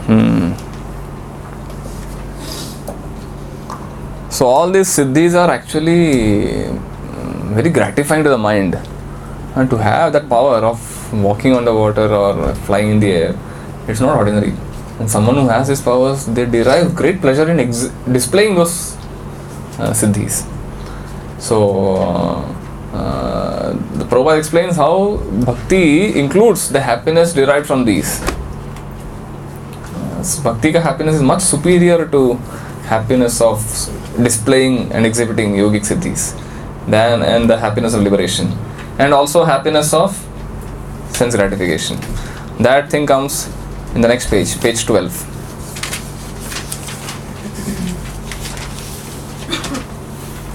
Foolishly, last paragraph of page 12. Foolishly, people who are enamored. Foolishly, people who are enamored of the glamour of modern materialistic advancement are thinking that the Krishna consciousness movement is for less intelligent men. I am better off being busy with my material comforts, maintaining a nice apartment, family and sex life. These people do not know that any moment they can be kicked out of their material situation due to ignorance. They do not know that real life is eternal. The temporary comforts of the body are not the goal of life, and it is a due only a darkest ignorance that people become enamored of the glamoring advancement of material comforts. Sri Bhakti Vinod Thakura has therefore said the advancement of material knowledge renders a person more foolish because it causes one to forget his real identity by its glimmer. Glamour. This is a doom for him because this woman from of life is meant for getting out of material contamination by the advancement of material knowledge. People are becoming more and more entangled in material existence. They have no hope of being liberated from this catastrophe. So bhakti includes the happiness of sense gratification also. There was this question raised to Prabhupada. Gauranga Prabhu quoted it yesterday. How one reporter asked, so what if at the end of your life you realize there is no Krishna? You do all this chanting, dancing, and so many things. And at the end, you realize there is no Krishna. All this philosophy is bogus. So Prabhupada said, yeah, maybe even if there is no Krishna, I will continue this act because we are chanting, we are listening to good music, we are dancing. Who will dance early in the morning, 4:35? Unless you are happy, how can you dance? And we are feasting on nice food, visiting nice places. So even if there is no Krishna, we are not missing out on the enjoyments of life. Right? There is no loss. Ultimately, people are working for that. People are working hard for ultimately these kind of enjoyments. Good food, good music, good dance, happiness. We are getting it already. Even if, as you say, there is no Krishna. But if there is Krishna, what will be your destiny? Right? Then the philosophy works, law of karma works, law of action and reaction, hellish planets. So there is no loss. So with bhakti, you get all the happiness what an ordinary karma will get without bhakti. You are not missing out anything. So these 4 regularity principles that we follow, it's nothing compared to how many of us feel actually we are missing out good food. Kanda lasun if you are missing, or tea, coffee. What else? What else are you missing? Meat. How many of you used to eat meat before? Not many. So now we don't. I mean, are we really missing it? Miss it. And yeah. So music maybe could be Bollywood music and other Hollywood Western music. So that could be a little struggle. Music. Even sometimes when we hear some Hare Krishna tunes in Bollywood. Bollywood melodies, all those old memories come back. Especially these Western devotees, they select Bollywood melodies to, and they are not affected. But when it comes to India, that's the problem. And then we recall all the scenes and songs. So that could be there, some dragging us to material thing. Otherwise, everything that we used to enjoy earlier can be available. Positive replacement is available in devotional service, in Krishna consciousness. So that is Shubhada. We also covered a little bit of next point, Moksha Laghutakrit. Many of these points are a part of that. So when you are, from exam point of view, whenever you are going to give the final exam, you follow the Prabhupada book only. This is just to classify things, what falls where. References, I don't know how the exam paper will look like, but the references, if someone is asking for a reference for Moksha Laghutakrit, you give these references from Prabhupada's book. Question bank will already be given. It should be given, yeah. Yeah, we will be getting questions. You can confirm means from you after writing the answers, means before giving exam, we can write answers and confirm from you that it's right or not.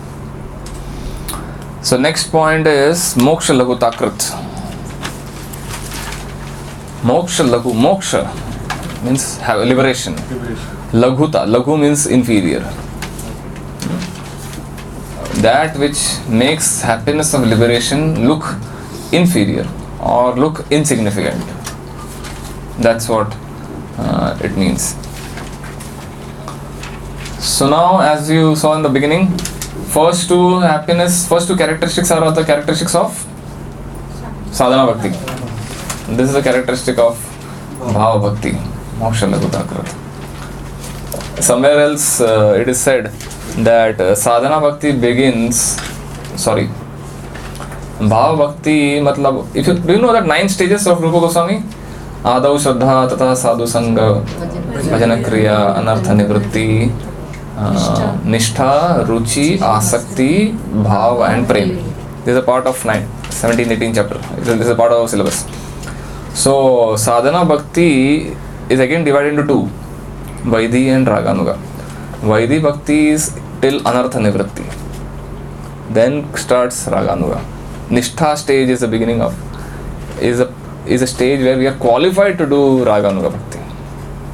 Something detailed, you don't have to remember this, but Bhava bhakti is much more. Ruchi, Nishtha, steady. Nishtha is steadiness.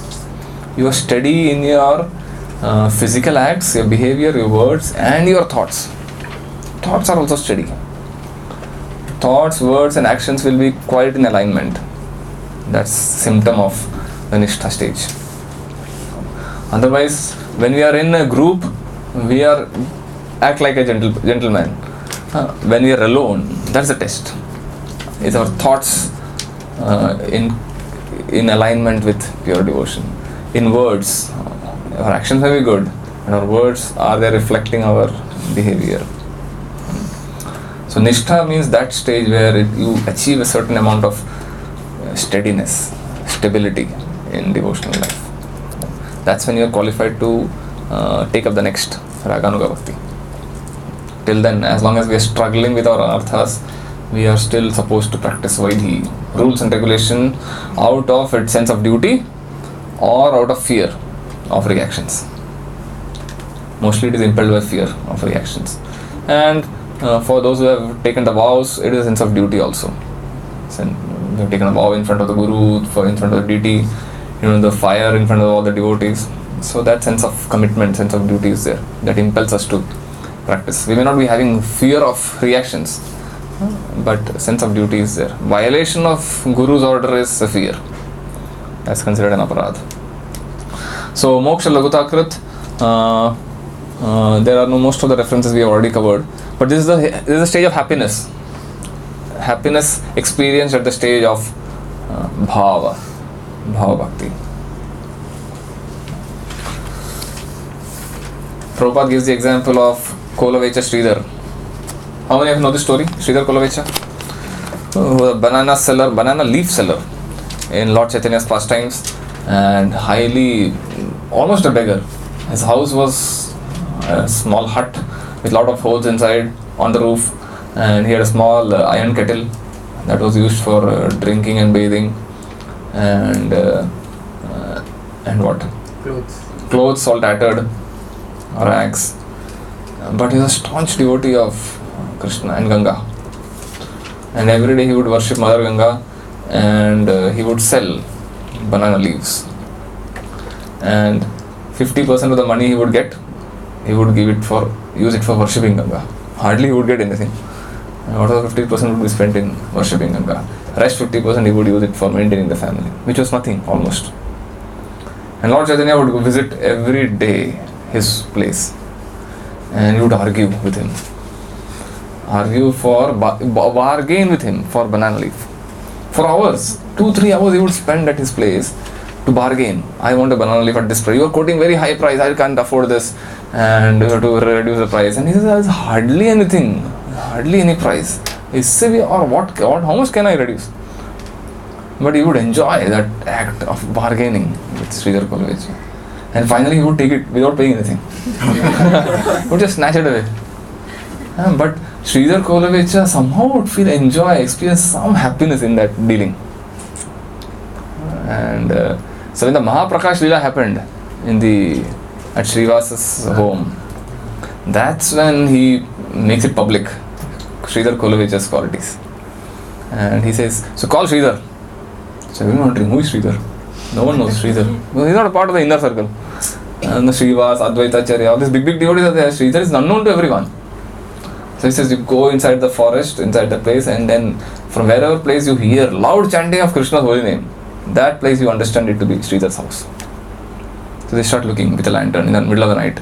They start going, and then they hear Kolavecha Sridhar's loud chanting. And they go in, and they say, Lord Chaitanya wants to see you. He says, Lord Chaitanya wants to see me? He couldn't believe that.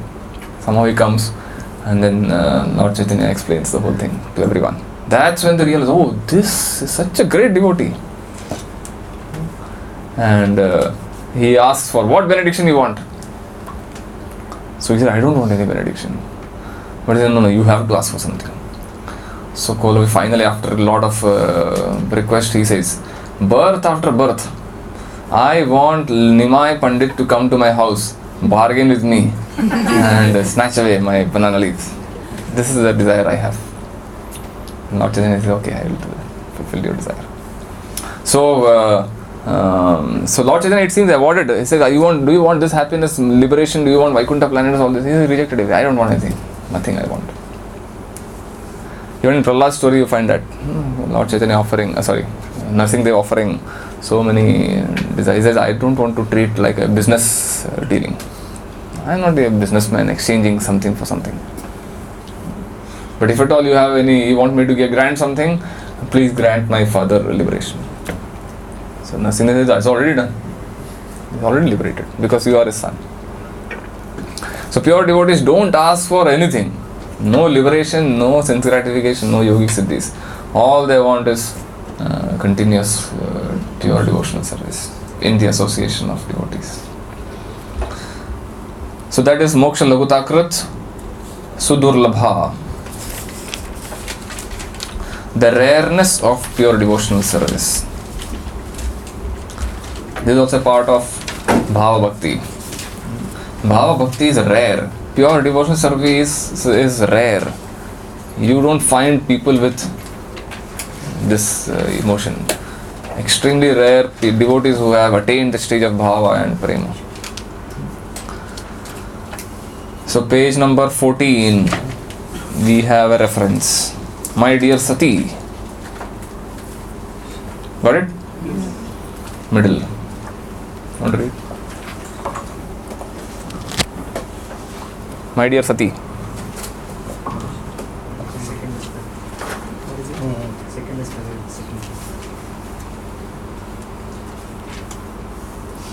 Page 14. My dear Sati, if one is very fine philosopher, analyzing a different process of knowledge, he can achieve liberation from material entanglement. By performance of the ritualistic sacrifice recommended in Vedas, one can be elevated to the platform of pious activity and thereby enjoy the material comfort of the life to fullest extent. But all such endeavor can be hardly offered anyone devotion service to the Lord, not even if one try for it by such process of many thousands of births. So why it is Sudurlabha is because two reasons. We cannot obtain it by our own effort. That is one reason. And second reason is Krishna is reluctant to give it. He doesn't give it easily. Even if we have put our efforts, the Lord will think many times before giving it pure devotion. Therefore, it is Sudurlabha, extremely rare. So the reference that we read shows how our efforts cannot give us pure devotional service. First characteristic. Simply by our own efforts we cannot get it. That's the reference. That's what we read now. By performance of ritualistic sacrifices, one can be elevated to pious activities, but such endeavors can hardly offer anyone devotional service. We may go to Swarga Loka, we may even attain liberation, but Bhakti Milna is very rare. Simply by our own effort. That's what Lord Shiva is telling Sati Parvati. And next reference talks about how Krishna is reluctant to give it, which is page 15. Yeah.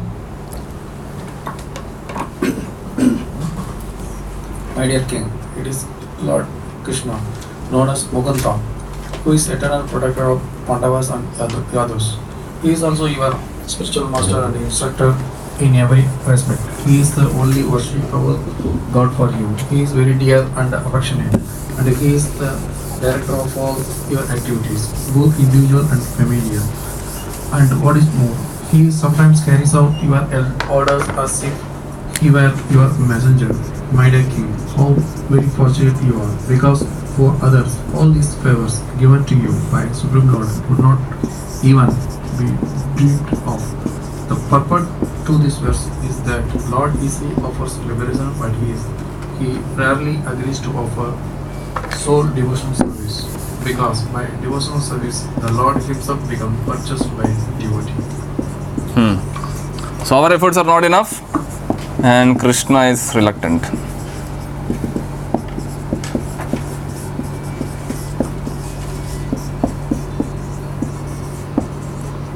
Therefore, it is Sudurlabha.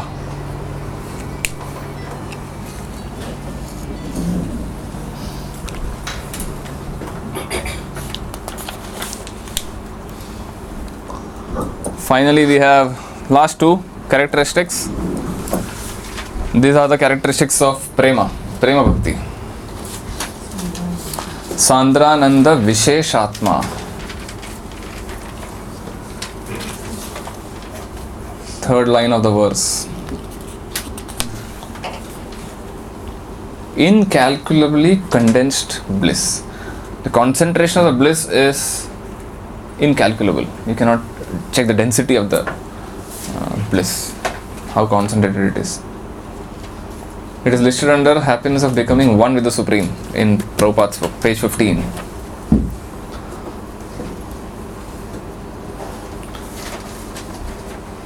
Why it is incalculably concentrated? Damodar Maharaj writes, nothing can penetrate metal because its molecular density is so concentrated. Similarly, happiness of Prema Bhakti is so densely concentrated that nothing else can penetrate it.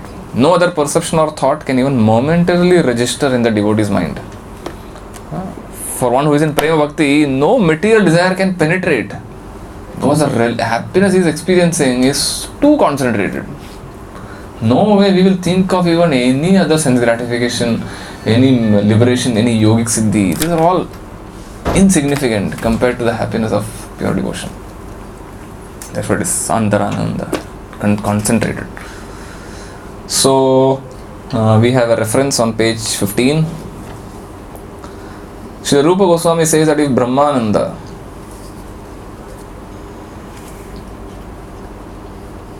got it? What's it? Second paragraph. Oh, page 15, okay. Srila Rupa Goswami says that if Brahmananda, the happiness of becoming one with the Supreme, is multiplied by 1 trillion fold, it still cannot compare to an atomic fraction of the happiness derived from the ocean of devotion service. Trillion is 10 raised to 9. It is said trillion is the highest conceivable number for a human being. 1 trillion. Number that is conceivable to us. This is the highest number that is we can conceive of. Beyond this we cannot conceive. Although we may write 10 raised to 12, 15, everything. But imagine, like 1000 we can conceive. 10,000 lakh crore we can conceive. Highest number that we can conceive is 1 trillion. 10 raised to 9. 10 raised to 9 is giga, right? Gigabytes? Giga, yeah. 10 raised to 9. 1 gigabyte.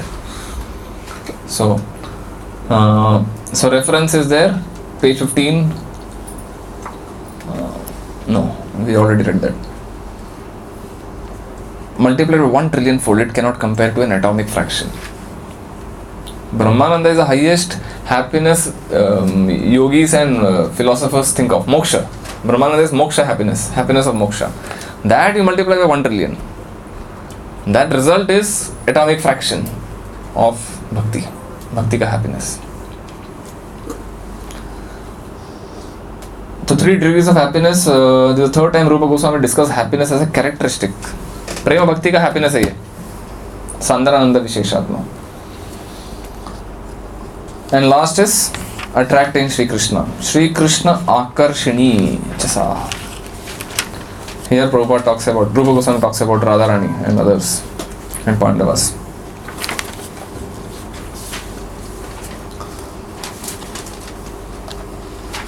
I think we'll read this, the whole thing.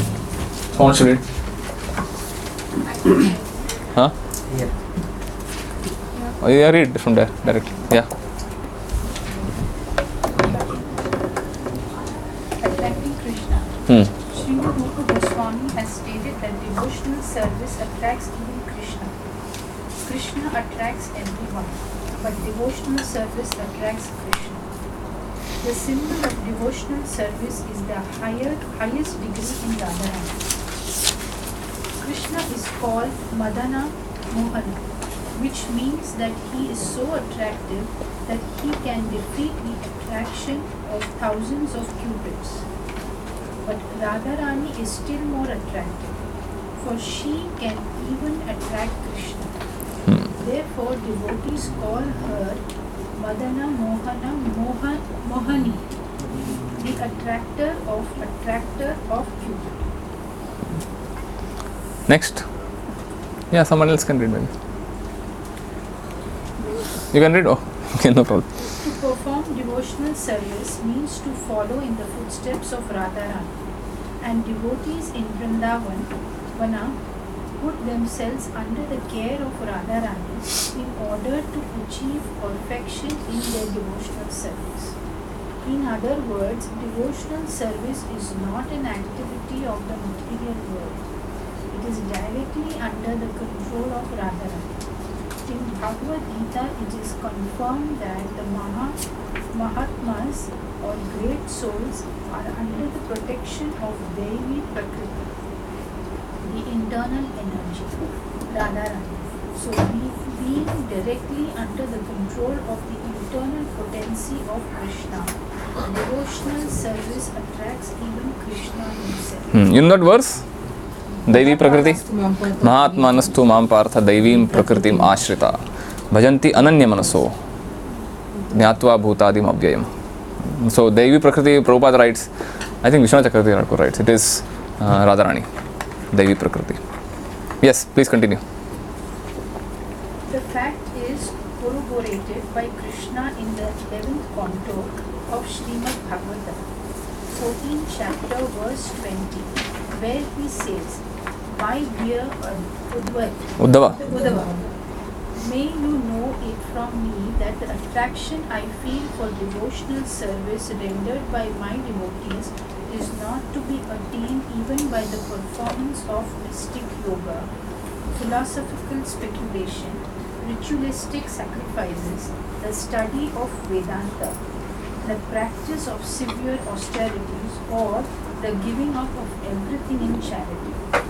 These are, of course, very nice activities, but they are not as attractive to me as the transcendental loving service rendered by my devotees." Yes. How Krishna becomes attracted by devotional service of his devotees is described by the Narada in Srimad Bhagavatam, 7th canto, 10th chapter, verses 48 and 49. There Narada addresses King Yudhishthira. While the king is appreciating the glories of character of Prahlad Maharaj, a devotee always appreciates the activities of other devotees. Yudhishthira Maharaja was appreciating the qualities of Prahlada, and that is one symptom of a pure devotee. A pure devotee never thinks himself great. He always thinks that other devotees are greater than himself. The king was thinking, Prahlada Maharaja is actually a devotee of the Lord, while I am nothing. And while thinking this, he was addressed by Narada as follows: "My dear King Yudhishthira, you, the Pandava brothers, are the only fortunate people in this world. The Supreme Personality of Godhead has appeared on this planet and is presenting himself to you as an ordinary human being. He is always with you in all circumstances. He is living with you and covering himself from the eyes of others. Others cannot understand that he is the Supreme Lord, but he is still living with you as your cousin, as your friend, and even as your messenger. Therefore, you must know that nobody in this world is more fortunate than you." These are two famous verses in the Bhagavatam. Yuyam nriloke bata bhuri bhaga.